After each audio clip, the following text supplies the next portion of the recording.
وأعيذنا من شرور أنفسنا ومن سيئات أعمالنا. ഏറ്റവും സ്നേഹം നിറഞ്ഞ ഇന്നത്തെ ഈ സംഗമത്തിൻ്റെ ഔപചാരികമായ ഉദ്ഘാടകൻ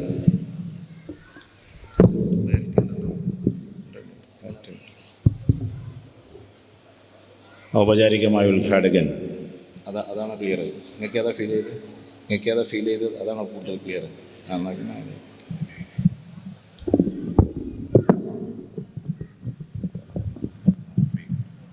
ഓഫ് ചെയ്ത്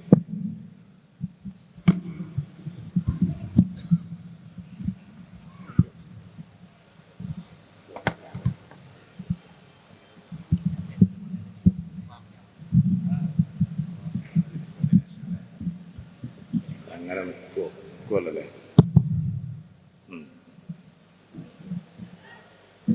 ഓക്കെ.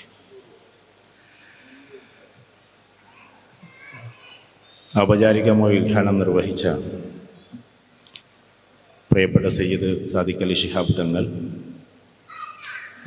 മറ്റിവിടെ വേദിയിലിരിക്കുന്ന ഫാറൂഖ് സാഹിബിനെ പോലെയുള്ള മറ്റ് പ്രഗത്ഭരും പ്രശസ്തരുമായിട്ടുള്ള വ്യക്തിത്വങ്ങൾ, എല്ലാറ്റിലും ഉപരിയായി ഇന്ന് ഒരുപാട് തിരക്കുകൾ ഒഴിവാക്കിക്കൊണ്ട് ഇവിടെ എത്തിയിട്ടുള്ള അലുമിനി ഫെസ്റ്റിൽ ഇന്നത്തെ ഈ സംഗമത്തിൽ എത്തിച്ചേർന്നിട്ടുള്ള പ്രിയപ്പെട്ട അലുമിനി മെമ്പേഴ്സ്, അവരുടെ കുടുംബാംഗങ്ങൾ, ഇപ്പോൾ ക്രസൻറ്റിൽ പഠിച്ചുകൊണ്ടിരിക്കുന്ന ഏതാനും ചില വിദ്യാർത്ഥികൾ, അതോടൊപ്പം ഈ കുടുംബത്തിലെ വിദ്യാർത്ഥികൾ, വളരെ ബൃഹത്തായ ഒരു പരിപാടിക്ക് നേതൃത്വം കൊടുത്തുകൊണ്ടിരിക്കുന്ന, ഇതിൻ്റെ എല്ലാ അർത്ഥത്തിലുമുള്ള ആംഗിൾസും ശരിപ്പെടുത്തിയ പ്രിയപ്പെട്ട എൻ്റെ സുഹൃത്തുക്കളായിട്ടുള്ള വാഫികൾ, ഇന്ന് വളരെ ഇഷ്ടമുള്ള സ്നേഹമുള്ളൊരു ദിവസമാണ്. എന്നെ സംബന്ധിച്ചിടത്തോളം ഞാൻ ഈ ക്രസൻറ്റ് അലൂമിനിയിൽപ്പെട്ട ഒരാളല്ല, ആകേണ്ട ആളായിരുന്നു ഞാൻ. എൻ്റെ പ്രിയപ്പെട്ട സുഹൃത്ത് അസീസ് അവിടെ ഇരിക്കുന്നുണ്ട്. അദ്ദേഹം ക്രസൻറ്റ് അലൂമിനിയാണ്. ഞങ്ങൾ ഏകദേശം ഒരു 3ാം ക്ലാസ് വരെ ഇങ്ങനെ പഠിച്ചുകൊണ്ടിരിക്കുന്ന സമയത്ത് സ്കൂളുകളിൽ മദ്രസയിലൊക്കെ പഠിക്കുമ്പോൾ എൻ്റെ ഏറ്റവും പ്രിയപ്പെട്ട കളിക്കൂട്ടുകാരനും എൻ്റെ ഉപ്പാൻ്റെ അനിയൻ്റെ ഭാര്യയുടെ ആങ്ങളെയുമാണ്. ഞാൻ പറഞ്ഞു വരുന്നത് വേറൊരു കാര്യമാണ്. അപ്പോൾ 1983-ലോ 84-ലോ ഏതോ വർഷം എനിക്ക് ഓർമ്മയില്ല, 76-ലാണ് ഞാൻ ജനിച്ചത്. അപ്പോൾ ഇവിടുന്ന് അങ്ങോട്ട് 3ാം ക്ലാസ് വരെയുള്ളൊരു പ്രായം. അപ്പോൾ അവനെയും ജലീലിനെയും ഇവിടെ കൊണ്ടുവന്ന് ചേർത്തു. ക്രസൻറ്റ് എന്ന് പറഞ്ഞിട്ടുള്ള വലിയൊരു സ്ഥാപനമുണ്ട്, അതുകൊണ്ട് വലിയ വലിയ ആൾക്കാരൊക്കെ പഠിക്കുന്ന സ്ഥാപനമാണ് എന്നൊക്കെ പറഞ്ഞിട്ട് ഇവിടെ കൊണ്ടുവന്ന് ചേർത്തപ്പോൾ എൻ്റെ വീട്ടിലും ചർച്ചയായി, എന്നാൽ ഇവനെയും കൊണ്ടുപോയിട്ട് അവിടെ ചേർക്കണം. എന്തുകൊണ്ടോ എനിക്ക് ചേരാൻ പറ്റിയില്ല. ഇന്നിപ്പോൾ ഇവിടെ നിങ്ങളെ ഈ അലൂമിനിയം മീറ്റും ഇതിൻ്റെ ഹിസ്റ്ററിയും ഒക്കെ കേട്ടപ്പോൾ എനിക്ക് ഇവിടെയൊക്കെ പഠിക്കായിരുന്നു എന്ന് തോന്നി. പിന്നെ എൻ്റെ പ്രിയപ്പെട്ട ഒരുപാട് സുഹൃത്തുക്കൾ ഈ സദസ്സിലിരിക്കുന്നുണ്ട്, എല്ലാവരും കൂടി ഇങ്ങനെ പറയുന്നില്ല. ഈ ക്രസൻറ്റിൽ ഒരുപാട് പരിപാടിക്കും ഞാൻ വന്നിട്ടുണ്ട്. പ്രിയപ്പെട്ട PK സാഹിബ് എന്നെ പലവട്ടം വിളിച്ചിട്ടുണ്ട്. ഇപ്പം എന്നോടൊരു പരിഭവം പറഞ്ഞത്, ഇപ്പം നിങ്ങളെ കിട്ടുന്നില്ല, ഞാൻ ഒരുപാട് വിളിച്ചു, ഒരു ഡേറ്റ് തരണമെന്നുമാണ് പറഞ്ഞിട്ടുള്ളത്. അതേപോലെ തന്നെ എൻ്റെ പ്രിയങ്കരനായ സുഹൃത്ത് നസീർ, സമീർ, രണ്ടും ടിൻസാണ് കേട്ടോ. നസീർ പിന്നെ ദുബായിലാണുള്ളത്, അബുദാബിയിൽ, അദ്ദേഹം ചെന്നൈയിലാണ്. ചെന്നൈ KMCCയുടെ ഒരുപാട് പരിപാടിക്ക് ഞാൻ അദ്ദേഹം വിളിച്ചിട്ടും പോയിട്ടുണ്ട്. കയ്യൂം എൻ്റെ പ്രിയങ്കരനായ സുഹൃത്താണ്, അദ്ദേഹം ഇതിൻ്റെ കോർഡിനേറ്റേഴ്സിൽപ്പെട്ട വളരെ ഇതായിട്ടുള്ള ആളാണ്. ഫാറൂഖ് സാഹിബ് ഒരുപാട് പരിപാടിക്ക് എന്നെ വയനാട്ടിലും അദ്ദേഹത്തിൻ്റെ നാട്ടിലും ഒക്കെ കൊണ്ടുപോയിട്ടുണ്ട്. പിന്നെ ഇവിടെ ഇങ്ങനെ നോക്കുന്ന സമയത്ത് ഒരുപാട് പരിചിതമായ മുഖങ്ങളുണ്ട്. പേരെനിക്കത്ര അറിയില്ല, പക്ഷേ പലയിടത്ത് വെച്ച് കണ്ടതായിട്ട്. അപ്പോൾ അതുകൊണ്ട് തന്നെ ഇവിടെ എത്തുമ്പോൾ ഇതിൻ്റെ ഇപ്പോഴത്തെ ക്രസൻറ്റിൻ്റെ ഏത് മുതലാണെന്ന് എനിക്ക് അറിഞ്ഞുകൂടാ. PK എന്ന് പറയുന്നത് അതിനൊരു ഫേസാണ്.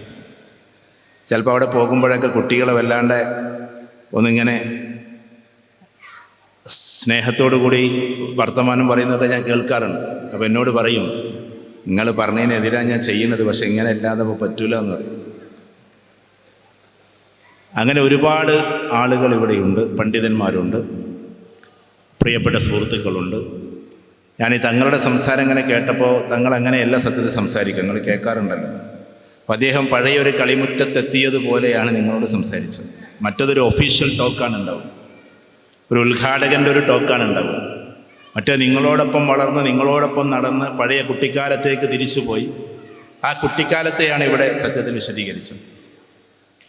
ഒരു മനുഷ്യന് ഒരുപാട് ഹോർമോൺസ് ഉണ്ട്. ഇവിടെ ഡോക്ടേഴ്സ് ഉണ്ടെങ്കിൽ അവർക്ക് നന്നായിട്ട് അറിയാം. ഞങ്ങൾക്ക് സൈക്കോളജിയിലും ഈ ഹോർമോൺസിനെ കുറിച്ച് പഠിക്കാൻ, കാരണം മനുഷ്യൻ്റെ സന്തോഷങ്ങൾ വരുന്നത് ഈ ഹോർമോൺസിൽ നിന്നാണ്. ചില ആളുകൾ സന്തോഷമില്ലാതെ ഇരിക്കുന്നതും ഈ ഹോർമോൺസ് വരാത്തത് കൊണ്ടാണ്. ഇപ്പോൾ വീട്ടിൽ ഒറ്റപ്പെട്ടിരിക്കുന്ന ആളുകൾക്ക് ഓക്സിറ്റോസിൻ എന്ന് പറയുന്ന ഹോർമോൺ ഉണ്ടാകാൻ സാധ്യത കുറവാണ്. ഓക്സിറ്റോസിൻ കുറയുമ്പോൾ നമ്മുടെ സന്തോഷം ഇങ്ങനെ കുറഞ്ഞേ പോകും. കാരണം ഓക്സിറ്റോസിൻ ഉണ്ടാകണമെങ്കിൽ റിലേഷൻഷിപ്പ് കൂട്ടണം, ഒരുപാട് ബന്ധങ്ങളുണ്ടാകും, അപ്പോഴാണ് ഓക്സിറ്റോസിൻ ഉണ്ടാവും. ഡോപ്പമിൻ എന്ന് പറയുന്നത് വേറൊരു ഹോർമോണാണ്. ഡോപ്പമിൻ ഉണ്ടാകണമെങ്കിൽ നമ്മൾ നന്നായിട്ട് എക്സസൈസ് ചെയ്യണം. ഡോപ്പമിൻ ഉണ്ടാകണമെങ്കിൽ നമ്മൾ എന്ത് ചെയ്യണം? അച്ചീവ്മെൻറ്റിലേക്ക് കിടക്കണം. നമ്മൾ എന്തെങ്കിലും ഒരു വലിയ ലക്ഷ്യം വെച്ചിട്ടുണ്ടെങ്കിൽ ആ ലക്ഷ്യം പൂർത്തീകരിക്കുമ്പോൾ ഉണ്ടാകുന്നതിൻ്റെ പേരാണ് ഡോപ്പമിൻ. അത് പ്രത്യേകിച്ച് ബ്രെയിനാണ് ഉണ്ടാകും. നമ്മൾ വീണ്ടും ശക്തിപ്പെട്ട് മുന്നോട്ട് പോകണമെങ്കിൽ നമ്മൾ ലക്ഷ്യം ഇങ്ങനെ പൂർത്തീകരിച്ച് പോകണം. ഇപ്പോൾ ഒരാൾ പെട്ടെന്നൊരു സിവിൽ സർവീസ് പാസ്സായി കുറേ മെനക്കെട്ടിട്ട് അപ്പം അദ്ദേഹത്തിന് ഒരുപാട് ഈ പറയുന്ന ഡോപ്പമിൻ ഉണ്ടാകും. കുട്ടികളൊരു എക്സാമിനേഷൻ പാസ്സായി, അതൊരു വലിയ സന്തോഷവും, അടുത്തതും പാസ്സാക്കാനുള്ളൊരു പ്രവണതയിലേക്ക് പോകും. അപ്പോൾ ഇങ്ങനെ ജീവിതത്തിൽ ഒരുപാട് നേട്ടങ്ങളിലേക്ക്, അത് എക്സാം ആകട്ടെ അല്ലെങ്കിൽ വേറെ എന്തെങ്കിലും ആകട്ടെ, ജീവിതവുമായി ബന്ധപ്പെട്ടതാകട്ടെ, സോഷ്യൽ റെപ്യൂട്ടേഷൻ ആകട്ടെ, സൊസൈറ്റിയിൽ ഇറങ്ങിയിട്ട് ചെയ്യുന്ന ഒരുപാട് അച്ചീവ്മെൻറ്റുകളാകട്ടെ, അപ്പോഴൊക്കെയാണ് അത് കിട്ടുക നമുക്ക്. എന്നാൽ സിറാട്ടോൺ എന്ന് പറഞ്ഞിട്ടുള്ള വേറെ സാധനങ്ങളുണ്ട്. അത് കിട്ടണമെങ്കിൽ എക്സസൈസ് ചെയ്യണം, നമ്മളൊന്ന് ഇളകണം, ഒരുപാട് വയർക്കണം, അപ്പോൾ നമുക്ക് കിട്ടുന്ന, അപ്പോൾ കർഷകർക്കൊക്കെ ഫീൽഡിൽ ഇറങ്ങിക്കഴിഞ്ഞാൽ കിട്ടുന്ന കുറച്ച് സന്തോഷങ്ങളുണ്ട്. അവർ വയർക്കുമ്പോൾ കിട്ടുന്നൊരു സന്തോഷം. അപ്പോൾ നമ്മുടെ തടി ഇളകിയിട്ട് നമുക്കൊരു വല്ലാത്തൊരു ഭാവത്തിലേക്ക് എത്തുമ്പോൾ ഓരോ ഭാഗങ്ങളാണ് അതിൻ്റെ, എല്ലാം കൂടി പറയുന്ന സമയം. അപ്പോൾ ഞാനിപ്പോൾ പറഞ്ഞത് 3 ടൈപ്പിലുള്ള സന്തോഷങ്ങളാണ്. ഇത് നമ്മുടെ ഉള്ളിൽ പ്രൊഡ്യൂസ് ചെയ്യപ്പെടുന്ന സാധനങ്ങൾ ഉണ്ടായതുകൊണ്ടാണ് നമുക്ക് സന്തോഷം വരുന്നത്.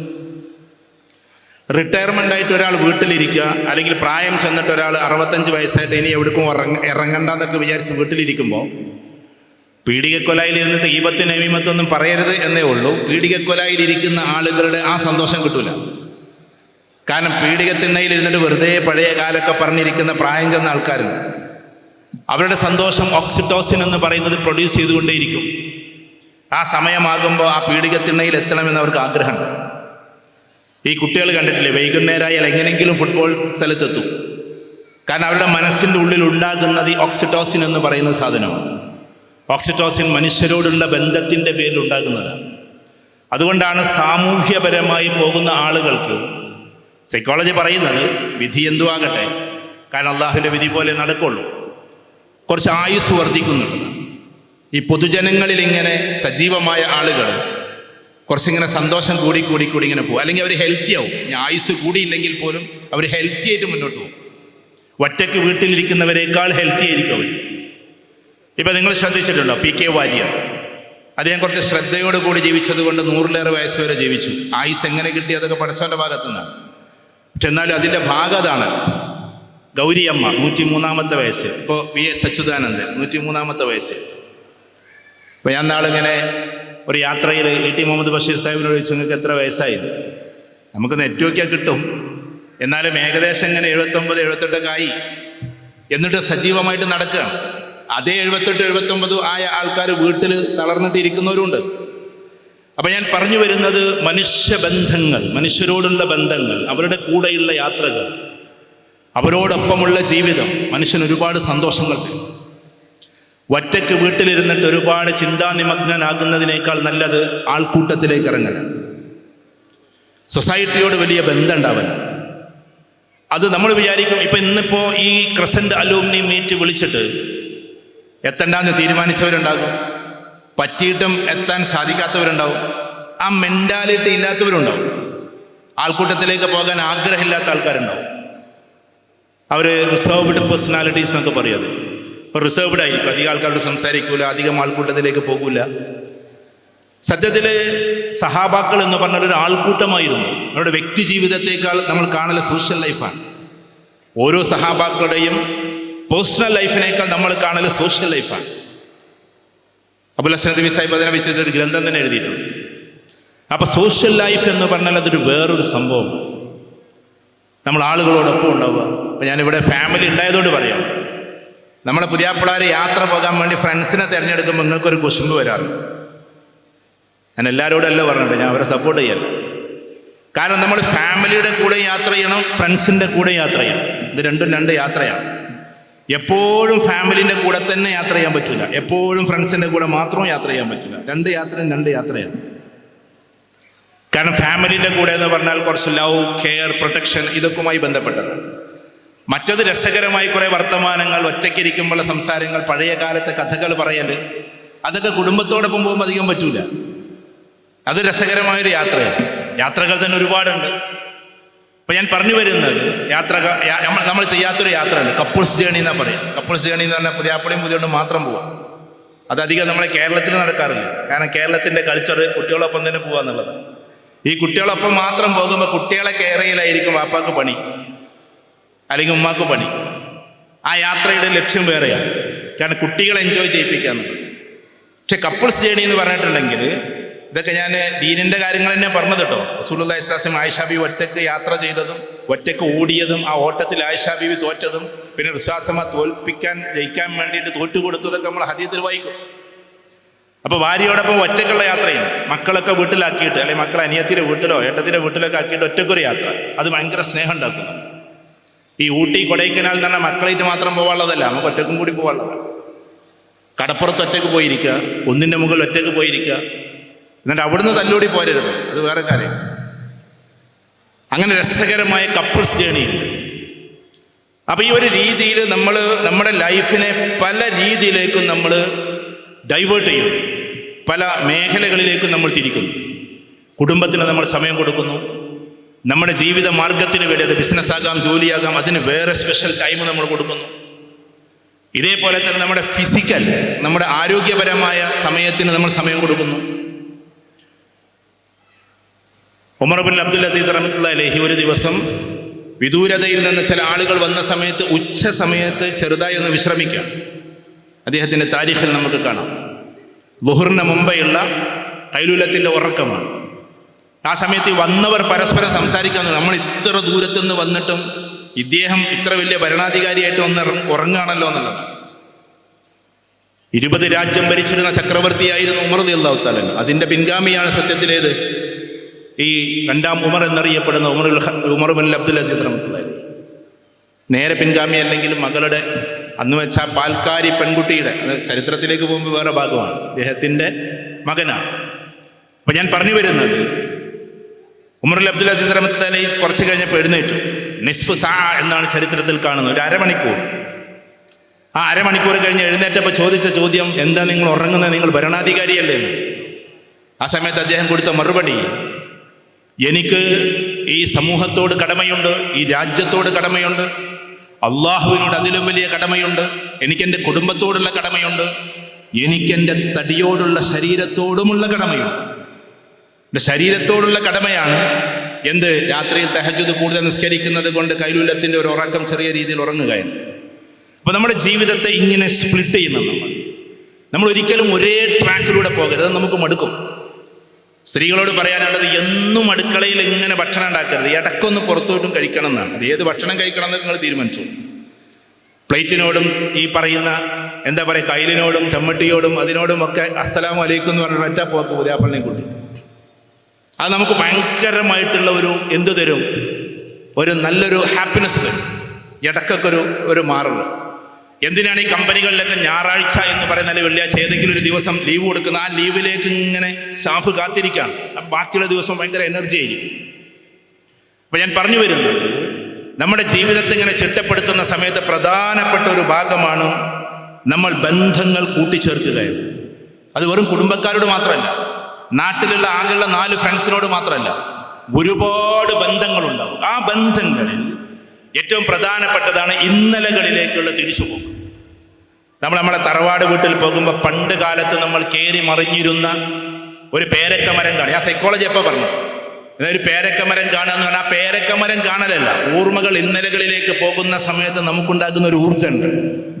അപ്പം നമുക്ക് ഉമ്മയെ ഓർമ്മ വരും, ഉമ്മയുടെ കഞ്ഞി ഓർമ്മ വരും, ഉമ്മയുടെ പ്ലാവില ഓർമ്മ വരും, ചിരട്ട ഓർമ്മ വരും, അന്ന് കളിച്ചിരുന്ന കൂട്ടുകാരൻ്റെ ആ ഓർമ്മകൾ കടന്നു വരും, രണ്ടാളും കൂടി വീണത് ഓർമ്മ വരും.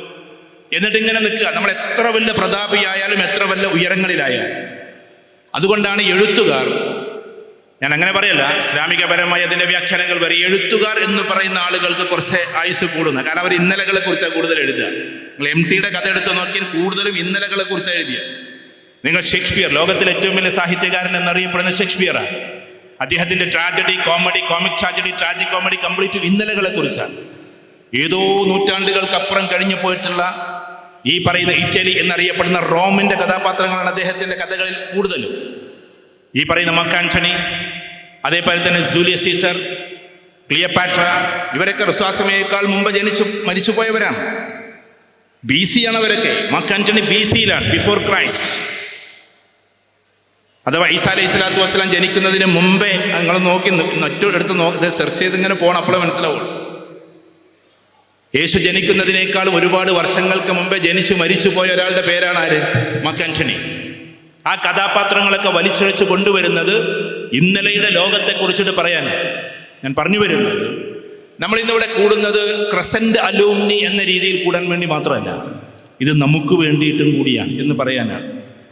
നമ്മൾ ഇന്നലകളിലേക്ക് പോവുക, വല്യമാനെ കാണാൻ പോവുക, വല്യമാന്റെ കഥകൾ കേട്ടിരിക്കുക, അവരുടെ അന്നത്തെ കാലത്തെ വിവാഹത്തെക്കുറിച്ച് കേട്ടിരിക്കുക. ഇത് നമുക്ക് കൂടുതൽ സന്തോഷങ്ങൾ ഉണ്ടാക്കിക്കൊണ്ടേയിരിക്കും. ഇനി ചിലപ്പം ആരെങ്കിലും ഇവിടെ ഉണ്ടാവില്ല കേട്ടോ, എന്നാലും പറയാം, ഈയും വായോ എന്ന് പറഞ്ഞപ്പോൾ ഞാൻ എന്തിനാ വരുന്നത്, നിങ്ങളതല്ലേ ക്രസന്റ്, നിങ്ങൾ പഠിച്ച സ്ഥാപനമല്ലേ എന്ന് പറഞ്ഞ് ഏതെങ്കിലും ഒരു പെൺകുട്ടി ഈ കൂട്ടത്തിലുണ്ടാവും. മേ ബി ഉണ്ടാകാം. എനിക്കിവിടെ ഒരുപാട്, ഞാൻ എന്നാൽ അടുത്തിരോടക്ക് പോയിക്കോളാം, നിങ്ങൾ എന്നാൽ ക്രസന്റിക്ക് പോയിക്കോളി എന്ന് പറഞ്ഞാൽ ആരൊക്കെ ചിരിക്കുന്നുണ്ട്. ഏതൊക്കെയോ ആൾക്കാർ നേരത്തിലൂടെ പോകാൻ പ്ലാൻ ഇട്ടിരുന്നു. അപ്പൊ ഇവിടെ ഭർത്താക്കന്മാർ പഠിച്ചിട്ടുള്ള സ്ഥാപനത്തിന്റെ ഇന്നലെയുടെ കഥ പറയുന്നിടത്തേക്ക് ചൊല്ലുക എന്നത് നമ്മളും ആ ഓർമ്മയിലേക്ക് സഞ്ചരിക്കലാണ്. അയാൾ ഒറ്റയ്ക്ക് എത്ര പറഞ്ഞെന്നുള്ളത് മനസ്സിലാവില്ല. ഇത്രയും കാലം പ്രസംഗിച്ചിട്ട് തീരെ നേരാവാത്ത ഒരു സാധനത്ത് മാത്രമാണ്. അപ്പൊ ഞാൻ പറഞ്ഞതെന്തെന്ന് വെച്ചാൽ, നമ്മെ സംബന്ധിച്ചിടത്തോളം ആ ഇന്നലെയുടെ ഓർമ്മയിലേക്ക് നമ്മൾ തിരിച്ചു പോകല. അതുകൊണ്ടാണ് ഇതൊരു ആസ് എ ഫാമിലി ഒരു മെഗാ അലൂമിനി മീറ്റായിട്ട് നടത്തുന്നത്. ഏറ്റവും കൂടുതൽ അറ്റാക്ക് വന്നിട്ട് മരിക്കുന്നത് ആണുങ്ങളാണെന്നാണ് കണക്ക്. ആണുങ്ങൾ അത്ര മരിക്കുന്നില്ല പെണ്ണുങ്ങൾ എന്നാണ്. കാരണം പെണ്ണുങ്ങൾ കരയുന്നുണ്ട്, വേറുള്ളവരോട് പറയുന്നുണ്ട്, ആരോടെങ്കിലുമൊക്കെ പറഞ്ഞത് തീർക്കുന്നുണ്ട്. പക്ഷെ ആണതിങ്ങനെ ഉള്ളിലിങ്ങനെ കൊണ്ടെടുക്കുകയാണ്. അവന് കടമുള്ളത്, പ്രയാസമുള്ളത്. അങ്ങനെ ആർക്കെങ്കിലും സ്ട്രെസ് ഉണ്ടെങ്കിൽ വേഗം കൂടെ കൂട്ടുന്നത് ഫ്രണ്ട്സിനെയാണെന്ന് അവരതിന് പരിഹാരം പറഞ്ഞുതരും. നല്ല ഫ്രണ്ട്സ്. ചിലപ്പോൾ കുടുംബത്തിലെ ആൾക്കാർ അത്രമാത്രം ഒന്നും പറഞ്ഞുതരില്ല. കുടുംബത്തിൽ മേ ബി ചിലപ്പോൾ അസൂയുള്ളവരുണ്ടാകും, ഗുണിഷ്ടമുള്ളവരുണ്ട്. നമ്മളെ സുഹൃത്തുക്കൾ എന്ന് പറഞ്ഞാൽ നമുക്ക് എന്തിനും വേണ്ടിയിട്ടുള്ളവരാണ്. എനിക്ക് ഈ കുട്ടികളൊക്കെ ആ കാര്യത്തിൽ ഭയങ്കര ഇഷ്ടം. അവിടെയുള്ള പഠിക്കുന്ന മക്കളുണ്ടല്ലോ, +2 ഡിഗ്രിയും PG യും, അവരുടെയൊക്കെ ഫ്രണ്ട്സ് എന്ന് പറഞ്ഞാൽ കട്ട ഫ്രണ്ട്സ്. അവർക്ക് എന്തെങ്കിലും ഒന്ന് വന്നിട്ടുണ്ടെങ്കിൽ ഓടി അങ്ങോട്ട് കൂടും. ഞാൻ നാളെ തൃശ്ശൂരിൽ ഒരു സ്കൂളിൽ പിന്നെ ഇതിനു വേണ്ടി പോയത് പാരൻസ് മീറ്റിന് വേണ്ടി പോയപ്പോൾ പറഞ്ഞൊക്കെ കഴിഞ്ഞിട്ട് ഒരാൾ വന്നിട്ട് മൈക്കെടുത്തിട്ട്, അപ്പോൾ ഒരു പാരന്റ് വന്നിട്ട് ഉറക്കെ പറഞ്ഞ്, അയാൾ കരയുന്നുണ്ട്. അയാളുടെ പെങ്ങളെ കുട്ടി അവിടുന്ന് ആക്സിഡൻ്റ് ആയ സമയത്ത് അവർക്ക് പൈസ ഒന്നുമില്ല കയ്യിൽ. ആക്സിഡൻ്റായി ആശുപത്രിയിലായി. അപ്പോൾ അതേ സ്കൂളിൽ 1000-ഓളം കുട്ടികൾ സാറന്മാർ പോലും അറിയാതെ നടത്തിയ പിരിവെന്നാണ് അത്ര ആശുപത്രിയിലെ മുഴുവൻ ചെലവും എടുത്തത്. അദ്ദേഹം പറയാം. ഇതുകൊണ്ടൊരു കാര്യം കൂടി അദ്ദേഹം പറഞ്ഞു. എന്നിട്ട് ഏതോ ഒരാൾ ആശുപത്രിയിൽ വന്നപ്പോൾ ഏതോ ഒരു ദീനുള്ളൊരു ഉസ്താദായിരിക്കാം, അദ്ദേഹം പറഞ്ഞത്രേ, കുറേ തവണ 70,000 പ്രാവശ്യം അത് ചെല്ലാൻ തന്നെ വലിയ പണിയാണ്. അല്ലാഹുമ്മ അദ്ഹിബിൽ ബഅസ റബ്ബന്നാസ് വശ്ഫി അൻത ഷാഫി ലാ ശിഫാ ഇല്ലാ ശിഫാഉക ശിഫാഅൻ ലാ യുഗാദിറു സഖമ. വ്യക്തമായ ഹദീസിൽ രോഗം മാറാൻ വേണ്ടിയിട്ടുള്ള പ്രാർത്ഥനയാണ്. അത് 70,000 പ്രാവശ്യം ചെല്ലണം എന്നാരോ പറഞ്ഞെടുത്തത്. അപ്പം അദ്ദേഹം പിന്നെ കരച്ചിൽ കുറച്ച് കൂട്ടിയിട്ട് പറയാണ്, ഹൈന്ദവ കുട്ടികൾ വന്നിട്ട് പറയണം അത്ര, അത് ഞങ്ങൾക്ക് മലയാളത്തിൽ എഴുതി തരും, അവന് വേണ്ടി ഞങ്ങളും പ്രാർത്ഥിച്ചോളാം. അതാണ് ഫ്രണ്ട്സ്, അതാണ് സുഹൃത്തുക്കൾ. അപ്പൊ സുഹൃത്തുക്കൾ എന്ന് പറഞ്ഞാൽ അതൊരു ചെറിയ കാര്യമല്ല. ഇപ്പൊ ഇവിടെ ഫാറൂഖ് സാഹിബ് ഇരിക്കുന്നു, മറ്റു പലരും ഇരിക്കുന്നു. അങ്ങനെ ഇരിക്കുന്ന ആളുകൾക്കറിയാം, ദൂര സ്ഥലത്തേക്ക് പോകുമ്പോൾ നമ്മൾ ആദ്യം ഫ്രണ്ട്സിനെ വിളിക്കാം. ഇപ്പൊ ഞാൻ കതിരൂർ ഭാഗത്തേക്ക് പോകുമ്പോൾ ഫാറൂഖ് സാഹിബിനെ വിളിക്കും, വേറെ ഏതെങ്കിലും വയനാട്ടിലേക്ക് പോകുന്ന സമയത്ത് വേറെ ആൾക്കാരെ വിളിക്കും. അങ്ങനെ ഓരോ സ്ഥലത്തേക്ക് പോകുമ്പോൾ നമ്മൾ ഫ്രണ്ട്സ് അവിടെ ഉണ്ടാവും. അത് നമുക്കൊരു ബലമാണ്. അങ്ങനെ ബന്ധങ്ങൾ ഇങ്ങനെ ഉണ്ടാക്കിപ്പോ. അപ്പോൾ ഇവിടെ വന്നിട്ട് സത്യം പറഞ്ഞാൽ നമ്മളൊക്കെ പുതിയാപ്പിളാർ പല വർഷങ്ങളിലായിട്ട് ഇവിടെ പഠിച്ചവരായിരിക്കും. പക്ഷെ നമ്മൾ ആ ചെയറിൽ വന്ന് ഇങ്ങനെ ഇരിക്കുന്നുണ്ടാവും. അപ്പുറത്തൊരു സീൻ ഉണ്ടാവും, നിങ്ങൾ ആരെ പുതിയണ്ണാണ്, അല്ലെങ്കിൽ നിങ്ങൾ ആരതാണ്, നിങ്ങളിവിടെ പിന്നെ പഠിച്ച ആരെ ഭാര്യയാണ് എന്നൊന്ന് ചോദിച്ചറിയലുണ്ടല്ലോ, അതൊന്നും ചിലപ്പോൾ ഉണ്ടാവില്ല. ബന്ധങ്ങളില്ലാതെ നമ്മൾ പോവും. ഇപ്പൊ ട്രെയിനിൽ ഇങ്ങനെ പോകുമ്പോൾ തിരുവനന്തപുരം വരെ പോയാലും ആൾക്കാർ പരസ്പരം മിണ്ടൂല. നേരെ മറിച്ച് മിണ്ടിക്കഴിഞ്ഞാലോ അയാൾ ചിലപ്പോൾ നമ്മളെ ഭയങ്കര ഫ്രണ്ടായി മാറും പിന്നീട്. അത് നമ്മളെ സംബന്ധിച്ചിടത്തോളം എപ്പോഴും ഇങ്ങനെ പരിചയപ്പെട്ട് ആളുകളോട് സംസാരിച്ച് പോകാന്നുള്ളത്. ചില ആളുകൾക്ക് അതിൻ്റെ ബാഹുല്യം കാരണത്താൽ ഒരുപാട് ആളുകൾ ഫ്രണ്ട്സ് ഉണ്ടായതുകൊണ്ട് മെയിൻറ്റെയിൻ ചെയ്യാൻ പറ്റൂല എന്ന്. അപ്പം അങ്ങനെ ഒരു സുഹൃത്തു ബന്ധത്തിൻ്റെ വല്ലാത്തൊരു ഭാഗം കൂടിയാണ് ഈ അലൂമിനി. ഇവിടെ ക്രസൻറ്റിൻ്റെ അലൂമിനി, സാധാരണ സ്കൂളുകളിലേക്കുള്ള അലൂമിനി പല രീതിയിലും ഡൈവേർട്ട് ചെയ്ത് പോകാറുണ്ട്. ഇവിടെ അതല്ലല്ലോ നടക്കുന്നത്. ഇവിടെ നിങ്ങൾ ലക്ഷ്യം വെക്കുന്നത് മനുഷ്യരെ സ്നേഹിക്കുക, മനുഷ്യർക്ക് സഹായം ചെയ്യുക. ഞാനിതാ ഇതൊക്കെ നടത്തിയിട്ട് ഫറൂഖ് സാഹിബൊക്കെ നടത്തിയിട്ടുള്ള പരിപാടിയിൽ പങ്കെടുത്തു എന്ന് പറഞ്ഞാൽ, ഒന്ന് വയനാട്ടിലാണ്. അവിടെ ഒലിച്ചുപോയ ആളുകളെ ഏറ്റെടുക്കുക, അവർക്ക് വിദ്യാഭ്യാസം കൊടുക്കുക, അങ്ങനത്തെ പരിപാടിയിലാണ് പോയത്. അദ്ദേഹത്തിൻ്റെ നാട്ടിലും പോയി ഇതേമാതിരി വിദ്യാഭ്യാസപരമായിട്ടുള്ള പുരോഗതിക്ക് വേണ്ടിയിട്ട് അവർ ചെയ്യുന്ന കുറേ കാര്യങ്ങൾ ക്രസൻറ്റും കൂടി ഒരുമിച്ച് കൂടിയിട്ട് അത് ചെയ്യുന്നത്. അപ്പം ഞാൻ പറഞ്ഞു വരുന്നത്, നമ്മൾ ഇന്നിവിടെ കൂടിയിട്ടുള്ളത് നമ്മുടെ ജീവിതത്തിൻ്റെ ചില ഭാഗങ്ങൾ പൂർത്തിയാക്കാൻ കൂടിയാണ്. ഞാനിത് കയ്യെ പിടിച്ച് സംസാരിക്കാതെ നല്ലത്. നമ്മളൊരു സമയത്ത് നെഗറ്റീവാവരുതെന്നാണ്. ചിലപ്പോൾ മൈക്ക് അങ്ങനെ ആവും, ഇത് വളയും പൊക്കുണ്ടാവും. അപ്പം ഞാൻ പറഞ്ഞു വരുന്നത്, നമ്മളെ സംബന്ധിച്ചിടത്തോളം നമുക്ക് ഏറ്റവും പ്രധാനപ്പെട്ട, ഇങ്ങനെ സംസാരിക്കേണ്ട കുഴപ്പമൊന്നുമില്ല കേട്ടോ, സ്റ്റാൻഡ് വേണമെന്നൊന്നുമില്ല. ഞാൻ ഇങ്ങനെ സംസാരിക്കുന്ന ഒരാൾ കൂടിയാണ്. ഞാൻ അങ്ങോട്ട് ഇറങ്ങാൻ വയ്യാന്നുണ്ട്, വയ്യായി അല്ല, ഇറങ്ങണ്ടെന്ന് വിചാരിച്ചിട്ട്. അപ്പം നമ്മെ സംബന്ധിച്ചിടത്തോളം ഏറ്റവും പ്രധാനപ്പെട്ട ഒരു കാര്യം, നമ്മൾ ജീവിതത്തിൽ ഒരു ഒരുമയോട് കൂടിയിട്ട് ഒറ്റപ്പെടാതിരിക്കുക എന്നത്. ഒറ്റപ്പെട്ടാൽ ഒന്നും നമുക്ക് സാധിക്കില്ല. ഒരു വീട് എപ്പോഴും സന്തോഷകരമായി പോകണമെങ്കിൽ എന്താ ചെയ്യണ്ടേ? ഇതൊരു കംഫർട്ടാണ്, ഇതെടുത്തോളൂ. അപ്പോ എന്താ നമ്മൾ ചെയ്യണ്ടേ? വീടിനെ സംബന്ധിച്ചിടത്തോളം എപ്പോഴും അമ്മായിമ്മയും മരുവോളും എല്ലാവരും കൂടിയാണ്ട് ഫ്രണ്ടാകുക എന്നുള്ളതാണ് ആകെ വീട് ശരിയാക്കാനുള്ള ഏക പരിപാടി. അമ്മായിമാനോട് മുണ്ടാതടക്കുക, അമ്മായിമ്മ ഇങ്ങോട്ട് മുണ്ടതിനനുസരിച്ച് അങ്ങോട്ട് മുണ്ടാന്നൊക്കെ വിചാരിച്ചാൽ കാര്യം നടക്കില്ല. ഉഹിബ്ബുക്കി അൻതി സൗജതി കൈഫമാ കുൻതി, അറബിയിലൊരു പാട്ടാണ്, ഒരു നാത്താണ്. എങ്ങനെയാണോ ഭാര്യ നീ ഉള്ളത് അതേ രീതിയിൽ ഞാൻ നിന്നെ സ്നേഹിക്കുന്നു എന്നാണ്. ഒരാളെ മാറ്റിയിട്ട് സ്നേഹിക്കാനൊന്നും പറ്റൂല. അങ്ങനെയുണ്ടല്ലോ, ലോകത്തിൽ ഒരാളെ മാറ്റിയിട്ട് നമുക്ക് സ്നേഹിക്കാൻ പറ്റൂല. എങ്ങനെയാണോ ഉഹിബ്ബുക്കി അൻതി സൗജതി കൈഫമാ കുൻതി, നീ എങ്ങനെയാണോ ഉള്ളത് അതേപോലെ. യുഎഇയിലെ ഏറ്റവും പ്രശസ്തനായിട്ടുള്ള ഒരു ഗായകനുണ്ട്, അഹമ്മദ് ബുഖാത്തിർ എന്ന് പറയും, അദ്ദേഹത്തിന്റെ പാട്ടാണ്. അപ്പൊ ഞാൻ പറഞ്ഞു വരുന്നത്, ഏത് രീതിയിലാണോ നീ ഇപ്പോൾ ഉള്ളത് ആ രീതിയിൽ ഞാൻ നിന്നെ സ്നേഹിക്കുന്നു. ഒരു പക്ഷേ ശുണ്ഠിക്കാരിയാകാം, ശാഠ്യക്കാരിയാകാം, ചിലപ്പോൾ നമ്മൾ കുറ്റപ്പെടുത്തുന്ന ആളാകാം. അതിനൊക്കെ ഒരു ടൊണാലിറ്റി കൊണ്ടുവന്നിട്ട് അയാളെ മനസ്സിലാക്കിയിട്ട് അയാളെ റിത്തമിലേക്ക് കൊണ്ടുവരല്ലാതെ അയാൾ മാറിയിട്ട് നമുക്ക് മാറാമെന്ന് വിചാരിച്ചാൽ നടക്കില്ല. നമ്മൾ എളാപ്പ മൂത്താപ്പാരടിക്ക് എല്ലാം എന്തായിരിക്കും, ഒന്നും അലക്കുകയാണെങ്കിൽ ഒന്നും അരല്ലായിരിക്കും, ഇങ്ങനെ ആയിരിക്കും ഉണ്ടാവുക. ഞാൻ തമാശ പറയാണ് കേട്ടോ. അപ്പം എല്ലാവരും മാറ്റിയിട്ട് എന്താക്കാൻ കഴിയില്ല, നമുക്ക് മാറാൻ കഴിയില്ല. നമ്മളതിനനുസരിച്ച് ഇങ്ങനെ ടോണ് മാറ്റിക്കൊണ്ടിരിക്കുകയെന്നുള്ളത്. ഈ ലോകത്തിലെ എല്ലാ പ്രസ്ഥാനക്കാരെയും എല്ലാവർക്കും നേരാക്കാൻ പറ്റൂല. എല്ലാവരോടും നല്ല രീതിയിൽ നിൽക്കുക എന്നുള്ളതാണ്. ഞാനതാ പഠിച്ചിട്ടുള്ളത്. ഞാൻ ഒരു പ്രസ്ഥാനക്കാരെ ഞാൻ കുറ്റപ്പെടുത്താറില്ല. എല്ലാവരും പരിപാടിക്ക് ഞാൻ പോവുകയും ചെയ്യും. അപ്പം നിങ്ങൾക്ക് പ്രത്യേക ഒരു ആദർശം ഇല്ല എന്ന് വെച്ചാൽ നമുക്കൊരു ആദർശം ഉണ്ടാവും. ആദർശത്തിലൂടെ നമ്മൾ പോണത്. പക്ഷെ അതുകൊണ്ട് കലാപം ഉണ്ടാക്കാൻ ഞാനില്ല. അപ്പം ഞാൻ പറഞ്ഞ എന്നെ കുറിച്ചിട്ടല്ല. നമ്മൾ അങ്ങനെ ആളുകളോട് ബന്ധങ്ങൾ നിർത്തുമ്പോൾ അയാൾ എങ്ങനെയാണോ അതിനനുസരിച്ച് നമ്മൾ എന്താക്കണം, ഒന്ന് മാറേണ്ടി വരും. അപ്പം അദ്ദേഹം സ്നേഹിക്കുന്ന ആളുകളുണ്ടാവും, അവരെ നമ്മൾ കുറ്റപ്പെടുത്താതിരിക്കുക.